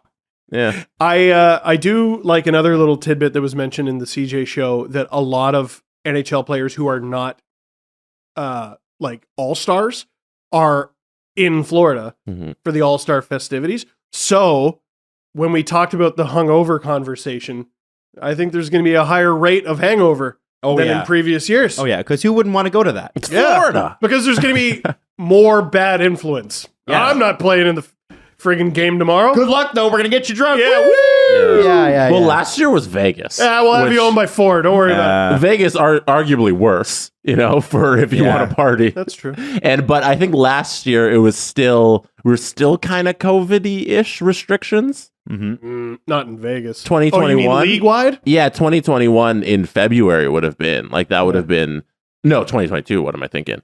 I guess the restrictions would have been fully dropped by then. Just trying to think back. I went to Vegas, and you go down the elevator from your hotel, you're immediately in a casino where people are smoking. That's a different place. It is a very different place. Think you know which way it's going to go? Make your bet at Sports Interaction. Thank you. We're on the road to the Super Bowl, and Sports Interaction has you covered pregame, live betting on all major sports, and prop bets if you want to bet. Well, prop bets are our favorite. Head to sportsinteraction.com/SDPN. 19 plus, please play responsibly. Hey, I'm S. And I'm Lauren. And this is the Objective Basketball Podcast. We've got your hot takes, objective takes, And maybe even some bad takes that we'll regret later. But you can find us everywhere, streaming on all platforms. The Objective Basketball Podcast, delivering the NBA to you like no other. This episode is sponsored by BetterHelp. Now, we've talked about this before. Winter can be a tough time for mental health. And one of the things that becomes a problem is by the time you, and this is, I'm going to speak from personal experience here, by the time you realize there's a problem, you're probably well past the point of you need to speak to somebody. It's like thirst. Yes, by the time you're thirsty, yeah. So, if you're getting that inkling, the great thing about this is you really don't have to tell anybody. You can keep it to yourself. If you want to, obviously you can talk to people in your life, but if you don't feel comfortable with that, BetterHelp is really great. It's one of those places that first off, you get matched with a therapist and you can talk to them any way that you want, whether it's on the phone, video chat, or just text, any way that you want. And if you're not vibing with them, because the thing is with a therapist, a good therapist, you want to have a connection there, right? Mm-hmm. You can switch. And you're usually matched in under 48 hours, which is pretty cool. Convenient, flexible, affordable, and entirely online. If you want to live a more empowered life, therapy can for sure help you get there. If you visit betterhelp.com/STP today, you'll get 10% off your first month. So that's BetterHelp, HELP.com/STP. Dylan Strome, big contract extension. Did you see this? No. Yeah, he is. With the Caps? Yeah, 5-year, $25 million. Whoa! Not bad, huh? It's quite surprising with the way he started the year. With the basically every moment of his career so far. Hasn't been as expected. That dude was the 3rd overall pick, ahead of Marner. Yeah, but it's a great story for him because he was a bit of a later bloomer and he's had a good year and it's nice to see and good for the Caps and good for him. What do you mean? Points wise? Yeah. This year 36 in 52. 11 goals, 25 assists. As the center? $5 million. Okay. That's pretty good. Okay. I mean, Backstrom. He does other things than score. No, I know. But like, how much longer is Backstrom going to be doing this? Yeah. All right. I guess they look at him as like the future, like centerman of the team, Well, and anytime you can get Probably a centerman for like a centerman now, when we started this show, centerman on like a top line center, lower end would make $5 million. Now I think a lot of third line centers are making $5 million. Oh, dude, if you're a free agent, second line center, $7 million. $7 million, all of them. That's what it costs. I was saying Dylan Strome's the future. Backstrom's 35, but he's still signed to 2 more seasons after this. I don't think Backstrom's going away very quickly. He just scored his first goal since March. Yeah. But like $9.2 million for 2 more years. I can stick it around for that, Right. And like Kuzi even is 7.8 for 2 more years. So like Dylan Strome, great deal. But I thought it was inverse. What? Backstrom's making $9 million? Yeah, Backstrom is 9.2. And Kuznetsov is 7.8. Okay. Wow, they have their cap friendly page is so much red. Why is that, Steve? They have to sign every single defenseman. That's nuts. That's good. I've never seen that before. I've never seen that. Every single person is there anyone on injured reserve on D? What on earth? I've never seen that. John Carlson. Oh, well, yeah, that's the only one. Okay, so outside of John Carlson, they have 7 defensemen that are unsigned. Orlov, UFA. Nick Jensen, UFA. Trevor Van Riemsdyk, UFA. Alexander Alexiev, RFA. Eric Gustafson, UFA.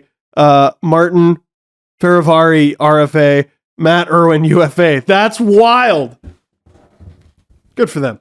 Great stuff. Ferravari's going to be a good player. He is. As we brought that He up. is. Why don't we get to? I have something for Monday that I'm going to save because we are running a little short on the time that we have. What is it?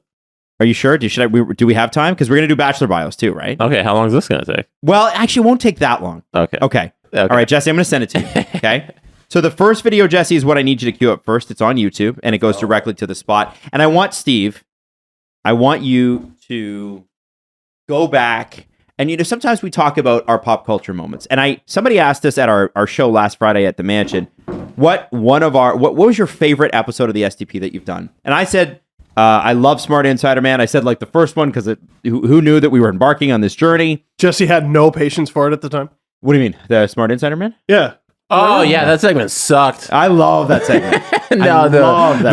While we were doing it, it was dragging in my mind, and then after it was very funny, and it's been one of our best bits. Insider Man. Now, obviously, the Levi Maestro with the watch that didn't tell time. Front foot. But the one thing I should have thought of was this video. Jesse, are you ready? Yeah. Sure. This video of Bella Hadid.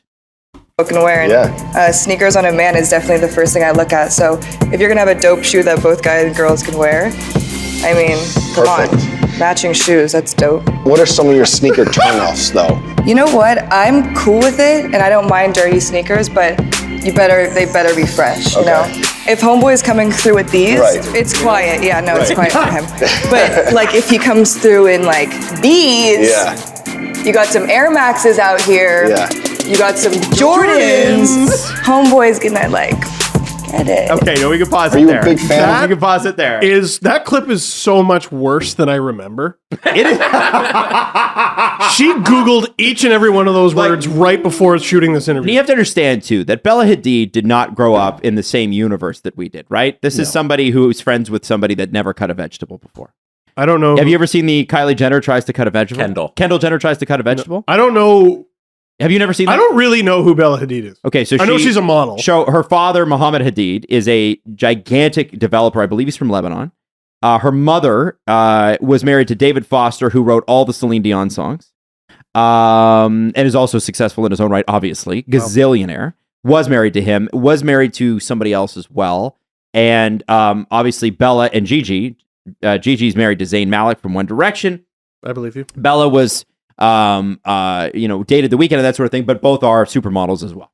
And so that's who Bella Hadid is. And so what's interesting about what I'm about to play for you, this is going viral on TikTok right now. Oh dear. And I believe it's a Vogue magazine shoot. Oh dear. And they ask her about her favorite snacks. And again, Bella, when she's not, this is a good person. ID.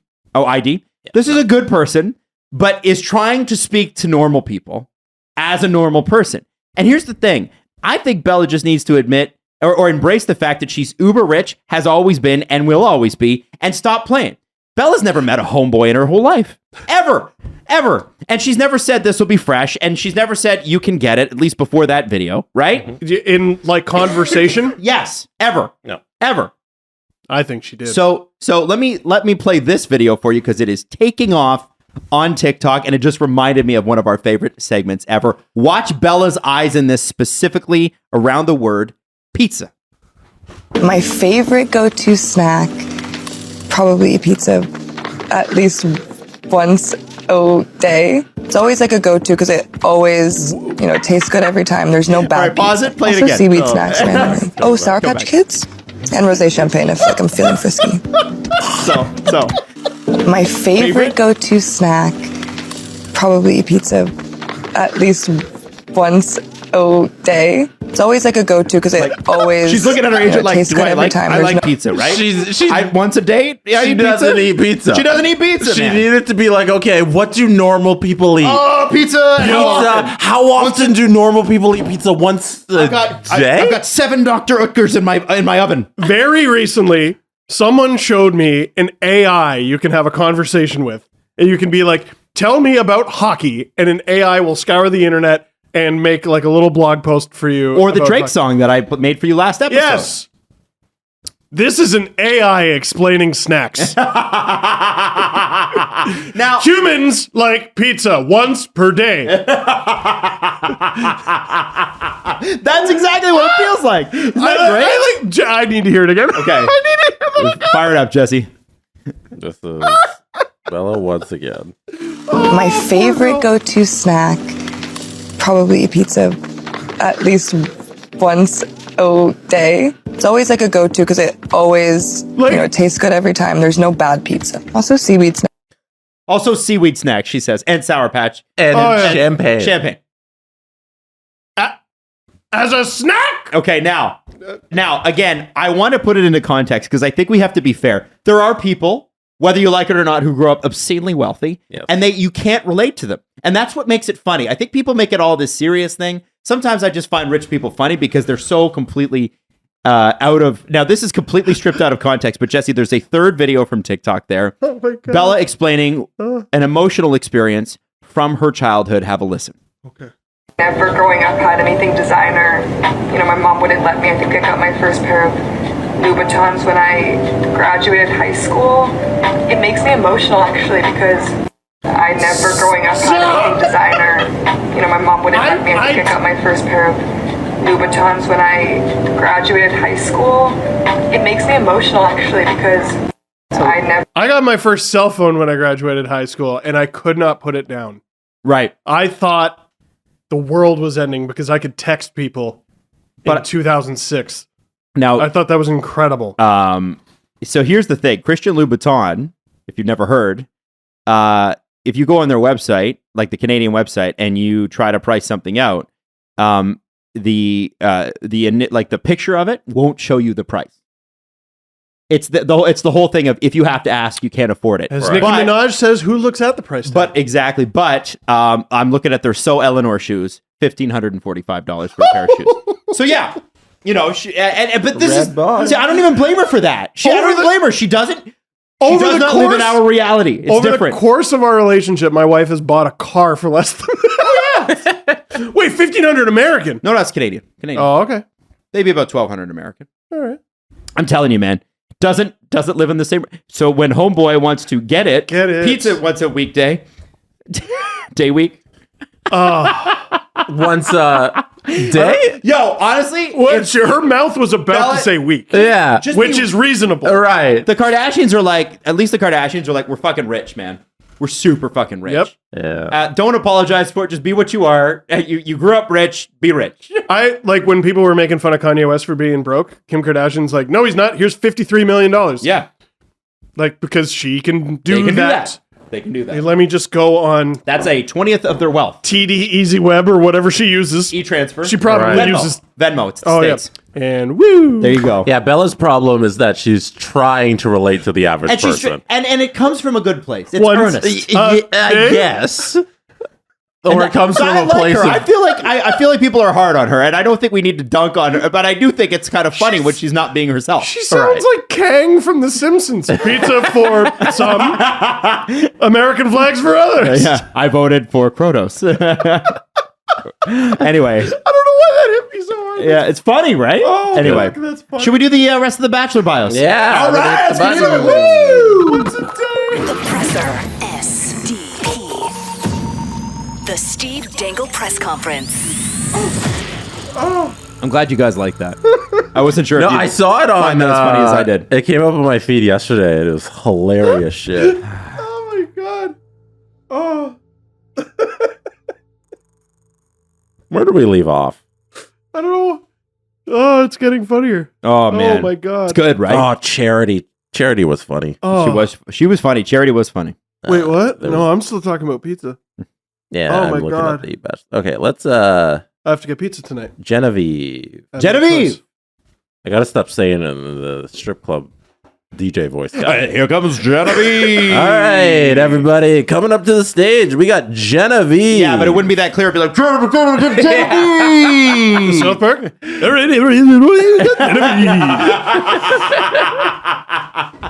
Not that I've been to a strip club. I've been to a strip. I've never been to a strip club. Have you never? No. It's good. I've One no of our desire. first discussions on the podcast ever was about strip clubs, and Jesse, I'll tell you, they're not great. No. That's all I've ever heard from people who's like, oh, I did a bachelor party. It wasn't great. No, I knew they weren't for me when I've told the story before. When I was there for a bachelor party, and a stripper is on the stage and offering the different people in the front row dances, and they're all, the regulars they know how to say it. And she comes to me and she's like, "Hey, you want to dance?" And I go, "No, oh no, thank you." You call her ma'am too? I go, "Oh no, thank you." And producer Chris then told his story where he didn't know what to say. So he's like, "So, do you like your job?"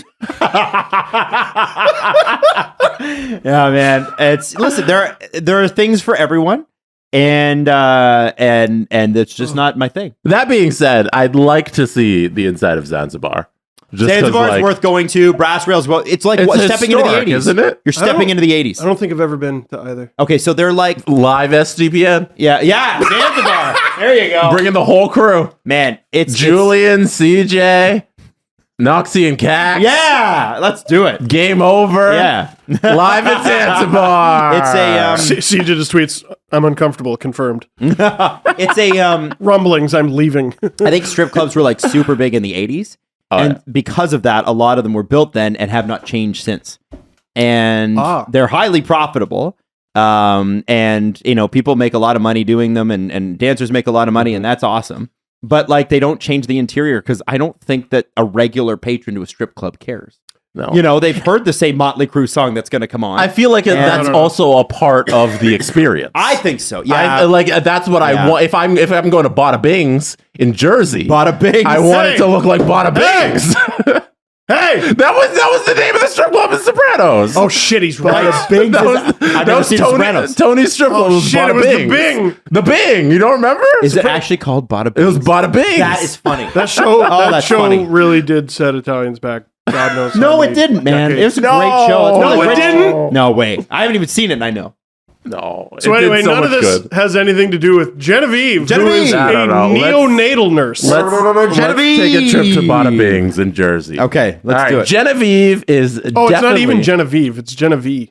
Genevieve is definitely the full package. Adam, you never see the pictures, but you should see the pictures. So I'm going to put that there for you. There she is. What a shock. Stunning. Yes, they're all gorgeous. It's crazy. Genevieve is definitely the full package with a smile that lights up every room she walks into. Not only is she a registered nurse, but she's hoping to be CEO of a hospital one day. Didn't know that was a job. Boss moves. When she's not working, Genevieve loves reading Colleen Hoover books. Playing sports and spending time with her family, the Maryland native is looking for a loyal and adventurous man and only dates to find the real deal. When Genevieve loves, she loves hard and is looking for the right partner to settle down. I don't know what that means. Colleen Hoover is an American author, primarily writes novels in the romance and young adult fiction genres, in case you're wondering. Genevieve fears animals that are larger than her.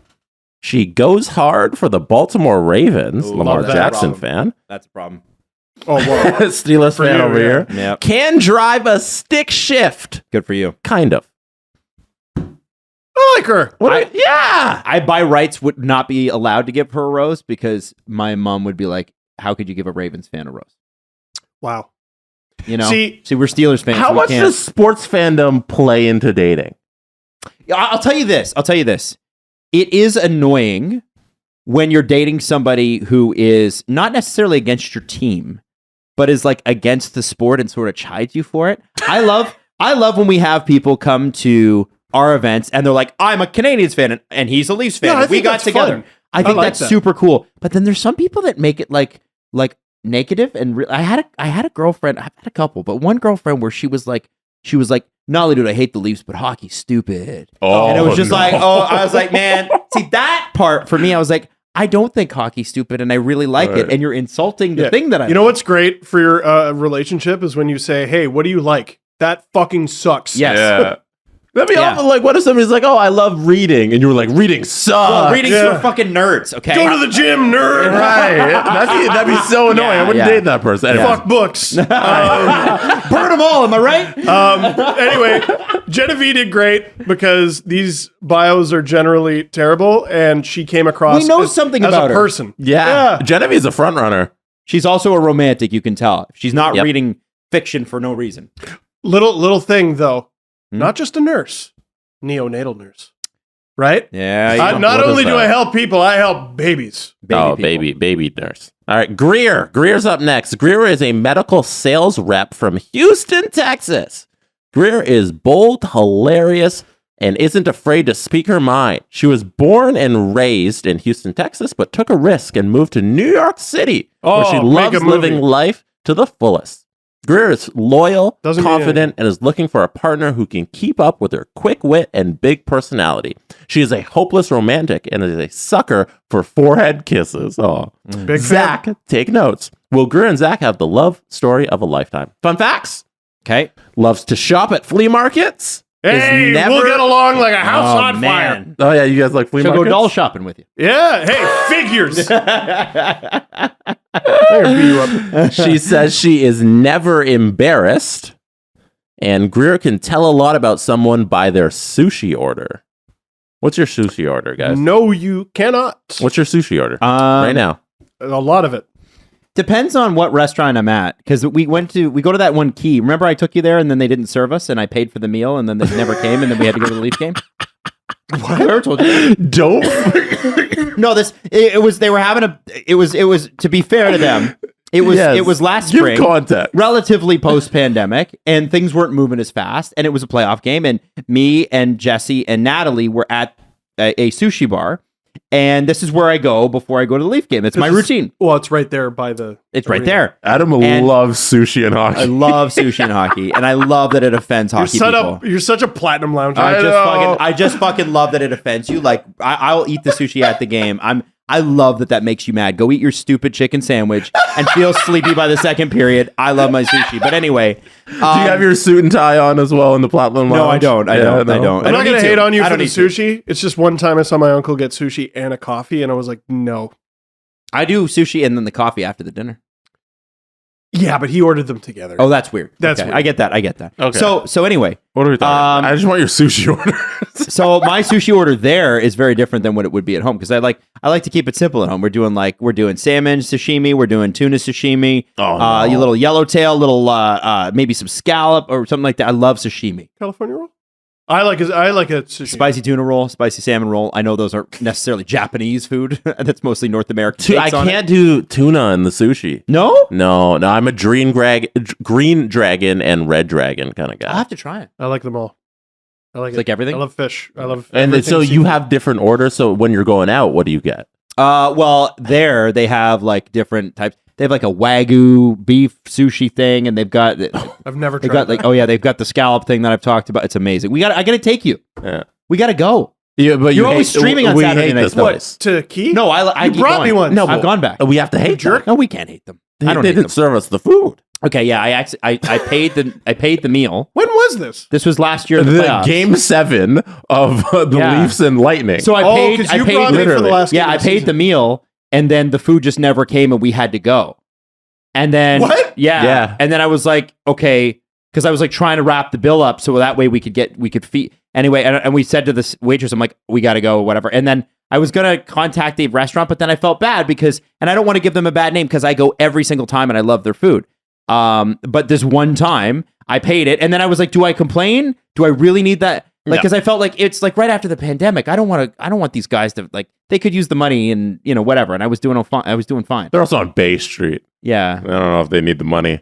Well, after the pandemic, everybody who's in the restaurant industry That's a joke. That's a joke. So anyway. And I didn't want the waitress to lose her tip and stuff. She was really nice. Yeah. So we that's still what tipped and everything. Yeah. Anyway. I liked how relatable that story was. It was not. Oh yeah. None of that was relatable. You know what, man? Listen. All right, Adam, talk your shit. I'm gonna Bella Hadid you for a minute. Hold up. Let him talk his shit. Let him cook. Yo, Go for real, off, no cap. Adam. If you don't have a Lambo, by the time you're 24, you need to take a seat. Who let this man cook? All right. Next one. Who we got? No, you don't want to talk about more rich guy stuff? I just like sushi, man. It's not rich guy shit. I like it. No. All right. Anyway, All right, Did they have it flown in? You should have complained. could have flown me in. Fucking Post Was the Malone. helicopter pad on the roof taken? It was somebody else, and I was pissed. Yeah, because so I reserved it. So you have to get your 50 grand driver. deposit. You have to get your driver That's to get right. to the arena. All right. So Holland's up next. She's 24, an insurance marketer from Boca Raton, Florida. She is at the All-Star game. Is that where your parents? Is that where it is? No. They're Sarasota. Oh, Sarasota. Ah, damn it. All right. Holland is a spunky and confident woman who needs a man. Who needs a man who can keep up with her energy. The top things Holland is looking for in a relationship are Dutch passport. Oh, sorry. unwavering commitment, loyalty, and a genuine personality. Oh, and he also must love wine and sushi. Back-to-back sushi references. Fucking right. Let's go. Hope you're listening, Zach. Pilates and spending time at the beach in her home state of Florida are also important parts of Holland's life. And it would be a huge plus if she could meet someone to enjoy her favorite things with her. Holland knows what she wants, and good luck to anyone who tries to stop her. Holland loves yachting with her girls, does not function without air conditioning, and Holland's favorite TV show is The Bachelor. That is, I honestly think, the biggest red flag of all. Why? Her favorite show is Bachelor? Her favorite show is the one that she's going on. Oh, well, she's not going on to find love. A lot of these are trying to launch their acting careers. Yeah, so And I'm the pretending guys do the same thing. Yeah, the guys do the same thing. I'm being Zach. Yeah. So that's a red flag for Oh, me. okay, fair enough. I wanted to, what was the thing she said she wanted out of a relationship? It was genuine. Unwavering commitment. Holland is looking for unwavering commitment, loyalty, and a genuine personality. That's somebody that I feel has been done wrong in the past. Unwavering commitment and loyalty are the same thing. Yes. And she emphasized it, which means somebody's been cheated on. A big red flag. Ooh. That's what it feels like. Big red flag. And that's not nice. Don't cheat. Red flag for these bios is whenever, as someone who has stretched the word count on assignments, when they do that. Yeah, this is for sure filling time. They stretched Holland's word count. Let's keep going, Jess. All right, next up we got Jess. Okay. E-commerce coordinator from Winter Springs, Florida. Don't know what that is. Why would you name it Winter Springs in Florida?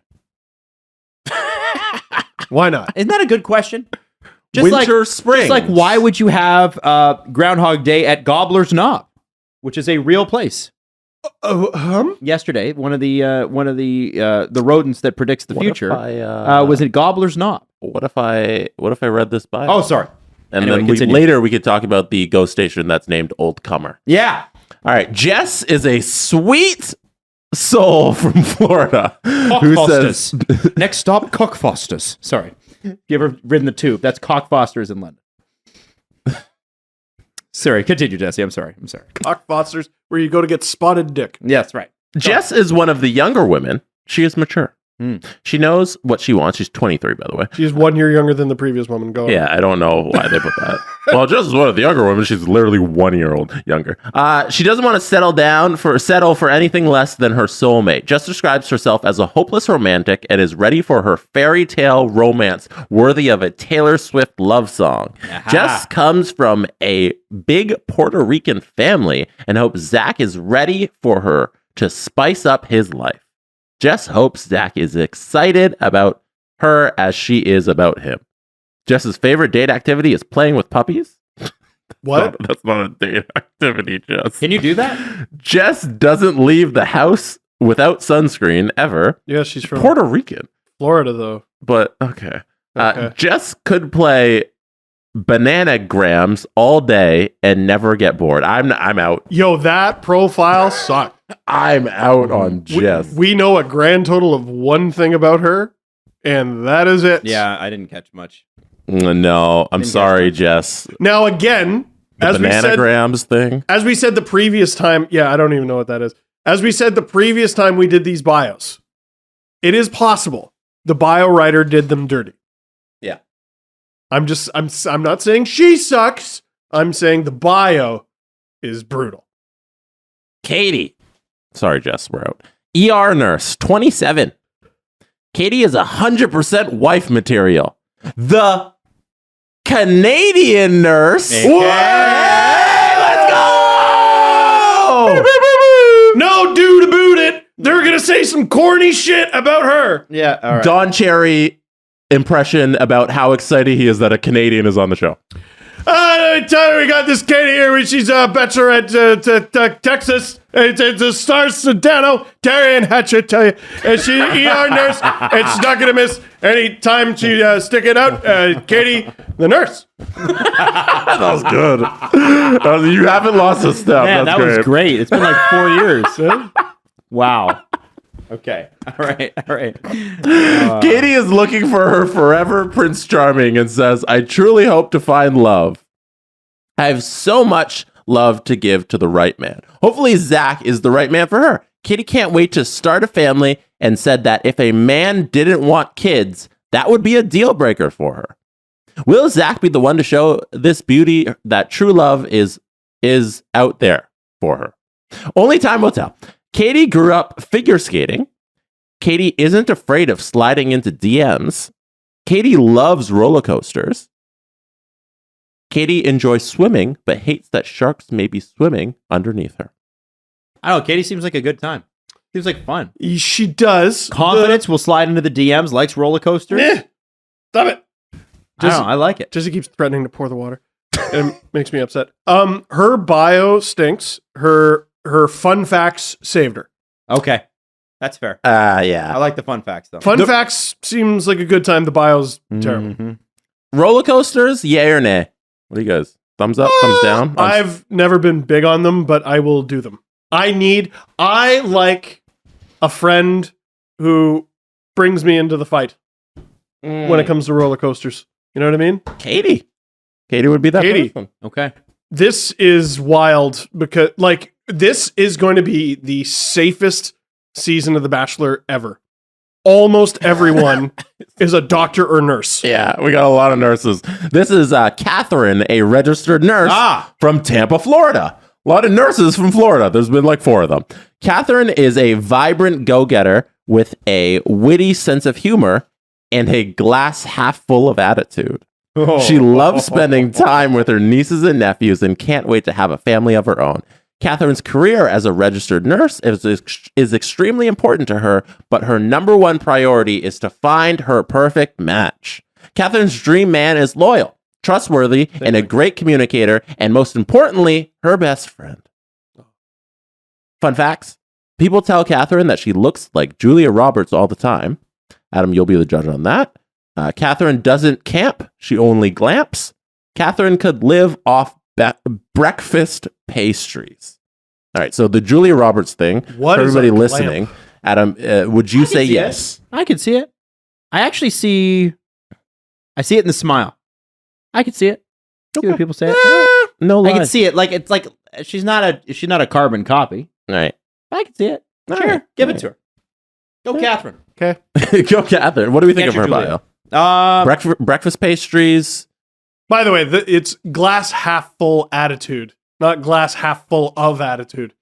Oh, Those two things are very different. witty sense of humor and a glass half full attitude. Oh yeah, I thought she said of attitude too. Yeah, and me I was too. like, oh my god. Well, you thought she said that because that's how I read it. Okay. So that's on me. All right. Yeah. All right. Get this back. We ready to move on to the next one? No more thoughts on Catherine? Yeah. It's fun. We got Kimberly. Kimberly, who is in the minority because she has a hand in her photo. Very few of the contestants Oh, that's a good point, risk Steve. putting their hand in the photo. I am analyzing this. Analyzing. You You're getting good at this. Kimberly's 30, hospitality manager. That has hospital in the name. I was about to freak out. I thought she was a hospital manager. What a dumbass. Kimberly is not here to mess around. She was in a serious relationship that lasted 6 years, but she was ready for her forever, and her ex was not. Well, there's going to be a tragic story there. This is already deeper than a lot of the other ones have gone. Like, we actually have a backstory. We get to find out who she actually is. Oh my God. I'm in. Kimberly has been single for the past few years and doesn't want to just date around. She is waiting for her perfect match. The Puerto Rican beauty's ideal date would include watching the sunset at the beach with a picnic dinner. Zach, save that idea for later. Okay, bio writer, stop that. The writing to Zach? Stop that. Yeah, I hate it. Every single time you do it, it sucks. Kimberly is ready to find her husband and start a family of her own. She's excited about the chance to fall in love again and can't wait for her bachelor journey to begin. Fun facts. Kimberly loves to drink wine in her PJs. Me too. Can't wait to be a mom one day. Me too. Favorite music is old school hip hop. Me too. I want to know more about what happened. About why they weren't. What happened with them? See, but you're intrigued. Oh yeah, this might actually be a goodbye. It says he wasn't ready to settle down. No, but I want to know why he wasn't ready and what's he doing now. Oh yeah. Is she still? And also, you got to ask him that question. Like, are you still waiting for him? And is he going Am I to the show stand-in? up? Am I the stand-in man? Is he going to show up on the show for some reason? And him and Zach get into not a fight, but like one of them ruins the other's shirt collar. Yeah. They just make noises and talk shit about each other behind each other's back in front of the camera. Oh my God. What do we got? I got a problem with Kylie and the way she spells her name. She spells it Kyle with an extra E. Oh, listen, that's a regular spelling of Kylie. Yeah, but that's not what I was referring to. Steve is upset because she is also a nurse.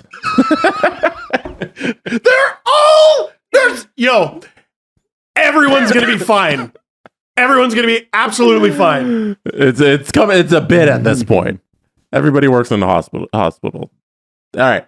Next, we got Charlotte from North Carolina. She's from Charlotte, North Carolina. Kylie. Kylie may best be known as an NBA dancer. But this girl has way more going on than just her killer dance move and beautiful smile. Outside of her love of dancing, Kylie is a registered nurse who works in a postpartum unit. She's passionate about helping new mothers and can't wait to have a baby of her own ASAP. She may only be 25, but Kylie is ready for the soccer mom life. So hopefully Zach is on the same page. Kylie admits that she falls in love hard and fast, so time will tell if this hopeless romantic will be able to find her soulmate in Zach. You will never see Kylie with frizzy hair, Olaplex oil for life. Kylie likes her popcorn smothered in butter and mixed with M&Ms. Kylie's celebrity crush. It needs to be mini eggs. Kylie's celebrity crush is Jimmy Garoppolo. That is a good pick for a celebrity crush. That is a handsome quarterback man. He is. Yeah. Olaplex oil, by the way, is a styling oil for your hair that is weightless and highly concentrated, according to Sephora. I was like, cool. I don't know what that is. I would imagine that the majority of our audience has never heard of Olaplex. Zach definitely read that and went, okay. I don't know. Seems cool. She's okay. Yeah, she seems great. Why not? Yeah. But again, this is the thing. I liked the last one, and I forget her name, but I loved the fact, I'm terrible with names. I love the fact Kimberly? that Kimberly. I love the fact there's a story. Yeah. I want the story. Give me a real life story. Kylie didn't really have a story outside of she's an NBA dancer, which is cool. That is cool. Okay, But- now, question about that. Oh, yeah. Question. See, Jesse doesn't have this problem because Jesse can dance. I've seen Jesse dance. He can dance. I have not. I've been at clubs with Jesse. Jesse can dance. Okay. If you're dating somebody who is in dance or a professional dancer, is it not a little intimidating when you're going to a wedding going, I have to dance with this person later, and I know how to do like the white guy shuffle? Yeah, but also, like, what is she? Is she going to be doing her NBA dancer elbow thing? And I would hope not. Kicking She's not above doing her head? choreograph stuff, Yeah. I know, but you can always tell, and Jesse, you know this. You're going to be humble about it, but Jesse could fucking move. And there are people that feel dancing in their soul, and then there's people like me who are like, I'm going to give it my best shot, and I love this. Adam. I love dancing, but I'm not great at it. Adam, don't not date a person for the one time a year you have to go to a wedding, and you get shown up on the dance floor. Adam would be passing up love for one of his own faults. Yeah, that's insecurity right there. It is insecurity. I'm insecure about it. Duh. That's why I brought it up. And I would be nervous. I'd be like, we're going to this wedding. How much dancing is there going to be? Really? I have to pee for those entire 2 hours. Adam, that's toxic. Is it toxic? It's toxic. Go learn to dance. It's toxic. Or get more drunk. Yeah. Do one of those two Look things. at Lexa. Okay. Lexa? Lekha? I'd say Lekka. Lekka? Sorry, yeah. Huge problem with Lekka. She's not a nurse. But she is a financial advisor from Miami, Florida. Lekka. Lekka is a woman of the world. She was born in Chennai, India? Chennai? Okay. Adam? Don't know. History? All right. In India?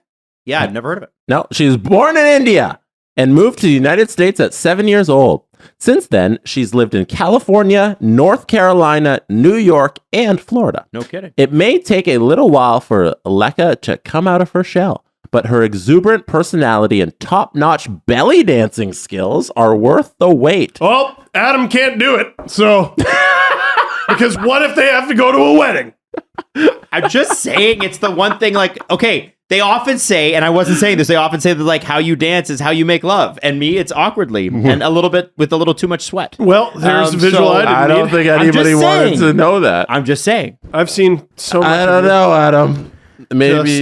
Maybe we should just We're keep all in this breathing. together. You need to know these things. Okay. So you're saying you should date no one because you can't dance, and that'll. I'm not saying. So you that- need somebody who also can't dance. I don't know. I just feel like, are they? Can Natalie if dance? somebody can dance, are they not like, come on, when you're on the dance floor and you can't keep up with them? Adam, can your wife dance? You know what? I have not been to a wedding with her. So I actually do not know. So this Yes, is a, you this have. is a huge You've problem. been married. This Okay. is a huge We problem in didn't your have- life, and it's something that people should consider because it happens all the time. Actually, I've seen Natalie dance, and she dances a little like I do. She does she. Oh, no. But You're my going to go girls- to your first wedding. You're going to find out she can dance, and then it's number 2. Divorce number 2. And then you're going to find someone else, and I'm going to have to fly home from Vegas at 3 in the fucking morning. No, Harrison or whatever it was called. It wasn't Vegas. Henderson. Harrison. I did Harrison not the fly law. out of Henderson. I simply worked there and then drove back to the place where people are. Fun facts about Lekka. Massage is Lekka's love language. Where is that? Massage. That's not. Is Lekka's love language. Okay. Okay. Going to Stagecoach is on Lekka's bucket list. You need a bigger bucket list. Lekka's biggest turn on, abs. Adam? Steve? I know, I'm being an asshole. Sorry, Lekka. I would get abs for Lekka. Just, I need a massage because my body hurts. So, yeah. That's great. I cannot match what you need. Sometimes you just got to be honest about what you can give. A and belly it isn't dancing girl who likes abs? that. Yeah. I got the belly part, not the dancing or the abs. So, Can we do one of 3? how's 30%? How do we feel about 33? Don't sell yourself sorry, short. You're right. You're right. Yeah. Okay. All right. What about Madison? I don't think belly dancing means she likes belly. Sorry. No, she was very Emphatic descriptive about not liking them. Actually, All right. Madison, a business owner from Fargo, North Dakota. okay. I don't know if this is a red flag, but it's perhaps maybe a Why would that be a red flag? What business? what business? Well, let's read the bio and find out. Yeah, it's probably in the bio. Let's get to it. All right. so I would say the play is under review. Sure. Yeah, they're in the booth. All right. Madison is ready to receive the love she gives to so many others. While growing up, Madison took on the role of caretaker for her 2 younger sisters. So when it comes to her love life, her little sisters are part of a package deal, and Madison wouldn't have it any other way. There's a story. She hopes to meet an honest, empathetic, loyal man with a caring family. Madison has worked extremely hard to get such a great place in life, and she says she is more than ready to find someone to share it with. She is serious about finding love on this journey, so Madison, let the journey begin. What's the business? Madison was a presidential scholar in college. Wow. Okay. I don't know what that is. That means she's an expert on the presidents. Oh, cool. So she would know like what policies they enacted, when they were elected, who were they up against, what parties they ran for, all that stuff. Huh. Yeah. Really fascinating. Yeah. What do you think about George Washington? This next one is Madison dislikes all sauces. What? If Madison could have any superpower, it would be the power to pause time. Slow. Can relate. The sauces thing. I like sauces. Can't date. Everyone does, I thought. Like, does tomato fall under that? Well, Natalie, my wife, does not like cheese. That's a little odd. Not lactose intolerant either. Just doesn't like it. There's quite a few people who don't like cheese. That's more common than you think. That's not that weird. I was listening to a podcast recently, and one of the hosts was like, "I don't like cheese because of the they think all cheese kind of stinks." Oh, I feel like that's a very common thing. Yeah, she has like a similar reaction to Steve with the bell peppers. So, it's that bad. Oh yeah, it's like an aversion. So like, there's like no cheese in the ordering house. food must be so freaking hard. It's not that there's cheese on a lot of things. It's on a lot, but we have found ways around it. You'd be surprised. It's less of a pain in the ass if you don't make it a pain in the ass, and she's not a pain in the ass about it. What's she do about pizza? She orders it the Italian way, which is without cheese. What?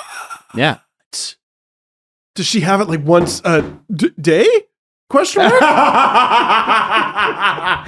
My Jordans were fresh, so homeboy got it. Oh my God. All right, let's get to Mercedes, who is a registered nurse where, Jesse? Mercedes is actually a non-profit caseworker.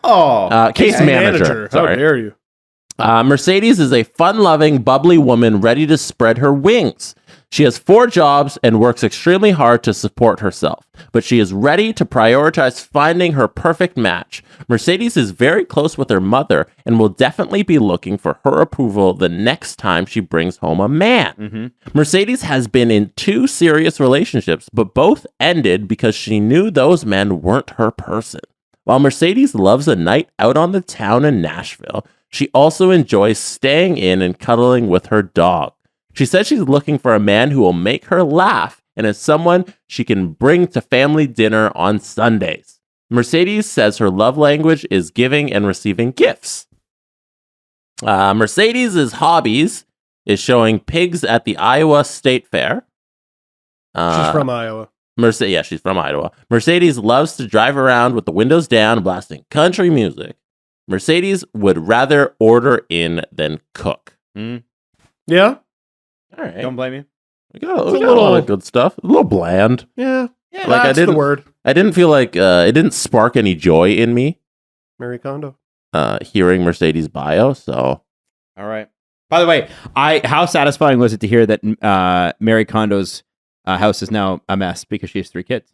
Was that real? Yeah, the real interview. She said, she's like, it's not tidy anymore because I have 3 kids and how could it be tidy? And I, as a person who had 1 kid, yeah. No, but people like her. You fucker. Jesse's really enjoying this. The thing wasn't necessarily like keeping your house tidy. It was sparking joy. All right. Exactly. I thought she said, that was the big lesson. She said messiness sparks joy now because it's her kid. Aww. I thought it was lovely. Steve is going to get... You've never laughed at your kid's mess? Steve is going to get so upset at Olivia. All right. What does she do, Steve? Patient care technician. Once again. I don't know. Is that an RN then? It works in some sort of caring for people. Right in there. Okay. No, I'm not upset. It's just they're so safe. I want to hear what Olivia has to say about the Rochester Americans. Because she's from Rochester. For Olivia, this is Olivia L, by the way. There's another Olivia. Basketball has always come easy. What? The one game she's yet to win is Olive versus True Love. Olivia versus True. They didn't put Olivia. They put Olive. Oliva. Oh yeah, they fucked her name up. There's a typo there. Oh.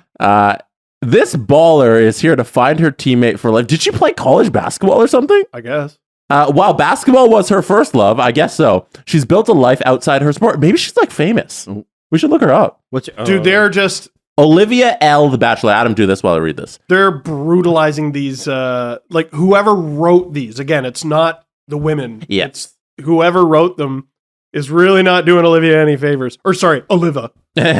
While basketball was her first love, she's built a life outside of her sport, working full-time in healthcare and has her dreams set on helping others as a physician assistant. Olivia has traveled to almost every state in the U.S., but still hasn't met her perfect match. She's looking forward to meeting Zach and is hoping to find a relationship that will stand the test of time. Watching Grey's Anatomy inspired Olivia's desire to work in the medical field. Olivia will yell at people who litter. Olivia comes from a family of jet skiing enthusiasts. Whoa! Okay, I can get down. I can get down. You know, because Adrenaline seeker. Because it's tacky to say my family's rich, but yeah, we love to jet ski. There you go. So did she play like college ball? It looks like it. Oh, maybe Penn State. That's legit. That's a D1 program. Yeah, I'm. Yeah, Olivia Lewis is her name. Olivia K. Lewis. So I'm looking it up, and it looks as though it was Penn State. How tall? Right? This guy's using his brain. All right. She's got to be the tallest one. What's it? Go to her basketball reference page. That's there you go. Okay. Olivia K. Hey, Lewis. sports show came in Right. handy. This is our wheelhouse. Yeah. Not listed. Not listed. No. What do you mean not listed? Not listed. I maybe I wasn't right about the Penn State thing, but her name came up associated with Penn State. So yeah, I'm not seeing much. But she might just like basketball a lot. I don't know. I know. That's all I got. Okay. Sorry, guys. That's all it has. I hope she towers over them all, and I'm like, yes, I was right. Yes, 6'8", power forward. Olivia M. 25, stylist, Cincinnati, Ohio. What actress does she look like? Who do you think? Anna Kate Hudson. Ferris?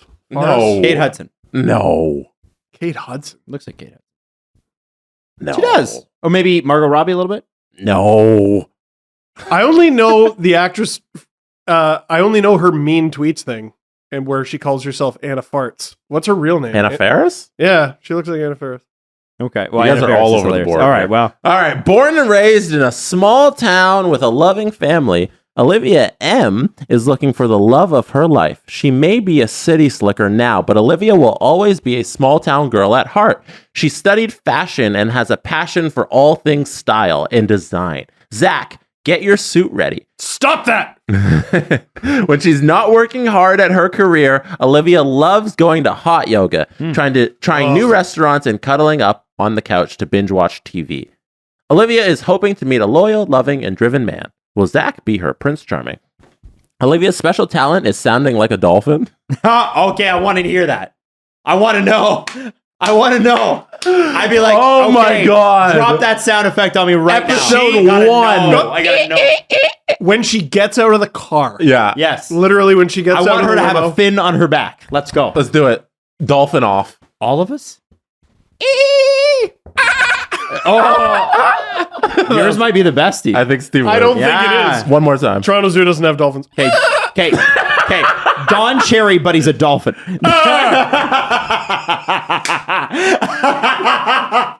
I'm a dolphin, hey!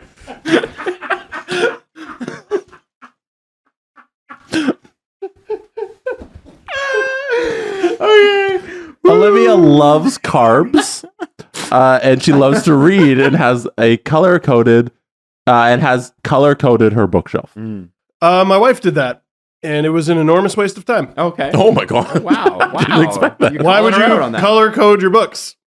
Damn, you're calling her out. Yeah. I Mrs. told Dangle. her it was a waste of time And as she was doing it. And then she did it anyway, which was very on brand. I'll never forget that story you told us when you just went home and half the house was painted. Oh, yeah. that is funny. She was just home for a day, and Yeah. the entire wall was painted. Painted the house. And you can't even complain because you're like, well, I didn't want to do that. But also, like, Why is the house painted? why is the house painted? All right, Sonia, second last one. Project manager from Long Island, New York. Sonia is the life of the party. The outgoing Long Island girl is ready to settle down and put her dating days behind her. After multiple serious relationships, Sonia knows she's ready for marriage and hopes Zach is her future husband. She says she's looking for a head over heels kind of love and truly believes her soulmate is out there. Right. hate that. Sonia is extremely close with her family and hopes her future partner is as family-oriented as she is. What do you hate? And well, let me finish. Sorry. And while she's a city girl for now, Sonia is hoping to move to the suburbs one day with her man and raise 3 golden retrievers. Hopefully Zach is ready to be a dog dad. That was the first item of value in this bio. Sonia has been bungee jumping twice. Sonia never says no to a game of truth or dare.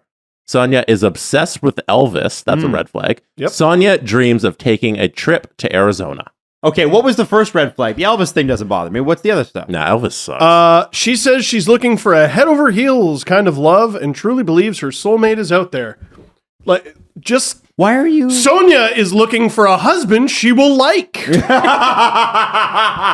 kind of filler bullshit is that? Well, it just writer. It goes to show how tough it is out there because a lot of these are like, can he just be loyal?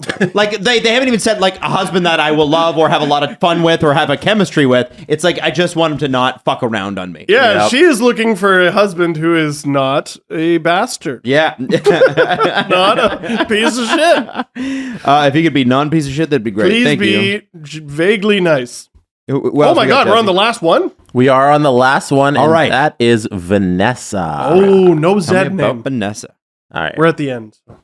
Restaurant marketer. What? Baton Rouge, Louisiana. We needed to end with like surgeon. 23. Okay. Yeah, that would head surgeon would have been the piece de la resistance. Very resistance. There Very you go. good, Jesse. Yeah. All right. That's good. Vanessa is ready to say goodbye to the single life. So are all the rest of them. Yeah, I think that's the point of the show. Yep. She is excited. I can see. I'm starting to get the same vibes as you, where it's like, Yeah. let's get some fucking. You're not going info to. in here. Julie is interested in fucking around. Likes to sit on the couch. Yeah. All right. She's so excited to meet Zach and hopes he's loyal, charismatic, and the one she's been looking for. Vanessa works in marketing and strives to be as successful as marketing genius Kris Jenner one day. We love a girl that dreams big. And while Shut up. she's passionate about Bio her writer. work... I hate it. I hate you. I hate this person. Yeah. Sure. And while she's passionate about her work, Vanessa's priority right now is finding her life partner. She considers herself a top-notch foodie, so hopefully Zach is hungry for good food and a good time. Will this be the end of Vanessa's search for love? Fingers crossed. Growing up, Vanessa played a lot of freeze tag. Vanessa loves cherries. Vanessa's dream duet partner is Barry Gibb of the Bee Gees. Oh, okay. She's got good taste. Yeah, old school Like the Bee taste. Gees. There you go. She sings. Nah, that's it. Sings. I feel like singing speaks of a confidence. Mm-hmm. Not everyone is willing to do that. No, it takes a lot of either alcohol or bravery to do karaoke. Oh, yeah. Unless, like, that's your thing. You know, and you just kind of, you're into that. I have to say that I feel like the Bachelor bio writer did all of those women an injustice. Yeah? Because I What? think they're far more interesting than that writing suggests. Rebecca is here for love. Yeah. There was Julie a is lot here of that. for love. There was. There was Vanessa a is lot here of for that. love. Yeah, like I Yeah, feel that's the show, man. like take 5 minutes, ask him a few questions, post it.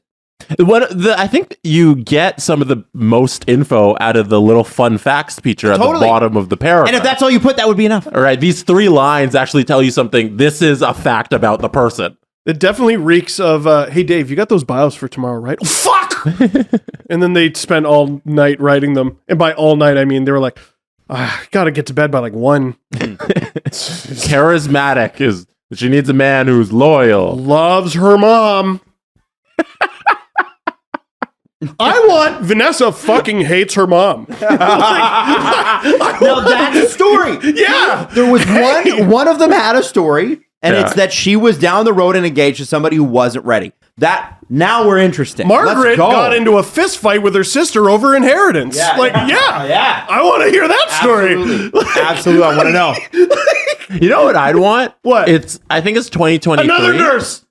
We should have video bios. They should all be a TikTok. It should be a 30-second TikTok of every single girl, and they're like, "Hi, I'm blah blah. Here's info about me." We would get so much from that if we made all of these contestants record a 30-second video and you just post it on the Bachelor TikTok. A quarter of them I would love that. We could go through all of those for hours. I would say disqualified. that it's almost as though Jesse managed social media for a major national sports show. I would watch the shit out of a Jesse Blake executive production Bachelor. Yes. We did semi on the tiniest scale, but we used to do radio dating. What do we do? Radio Tinder? Radio Tinder. Oh, that was fun. That was such a good time. So we used to have these. My boss was this. Like, he's like, here's how I want you to get to know your audience. I want you to bring one of them in every Friday. Mm-hmm. And it was fun because you never knew what you were going to get. You all different walks of life and all different personality types, and of course, not everybody was comfortable being on a microphone because it's not that comfortable the first People time. loved it. We had so many applicants. We had good times. And anytime somebody was single and looking, we'd be like, "Hey, can we play a little radio Tinder?" It basically, guys phone in and they'd be like, "All right, what's up? My name's blah blah blah blah, and I'm this age and whatever." And as soon as she got bored, she was able to hang up. Yep, that's a swipe. That's a swipe left. Wow. Yeah. So like the second she's bored, gone. That's so. And we go to the next call. Yeah. That's mean. I'm just thinking. Jesse would be like, oh, "Okay, you wouldn't have fun facts, Steve, right now." No. It's great content. I'm saying you would have, instead of fun facts, it'd be like things you're deeply embarrassed by. What? What are you talking about? Yeah, it's the person on the phone's job to win over the person we had in studio. No, it's they're creating their dating profile. You know, that's all it is. Maybe I misunderstood. Yeah. So stop trying to poo-poo on this. This was a good idea. No! Stop it. I keep trying to pour water on I have Steve, such a long drive home, and if you wet my pants, I'm going to be so upset. You're going to wet your own pants. There's a good... You're crying about our radio Tinder. You know what? You guys were mean. And people are too mean to men. Am I right, guys? Am I right? Yeah. Men don't get enough sympathy. About men's rights? I'm bald because I choose to be. Andrew Tate. Yeah, you see. Thank you. Thank you. Yeah. Anyway, listen. We had a fun time with you today, and we hope that you have a fantastic weekend. That segment was so long, and we will see you. That was fun. It was fun. I like the little tangents we went off of. Yeah, the 20-minute thing about sushi. What the fuck? Oh my god. Yeah, changing the cameras and reading at the same time is a little difficult, but I stumbled through. Your job. I want to say you did it, man. You did it great. You did great. All right, let's wrap it up. All right. Don Cherry Dolphin to wrap us out. Explain this week in Don Cherry Dolphin. I'm a dolphin, you see? Kingston, Ontario. Got lots of dolphins in Kingston. Keep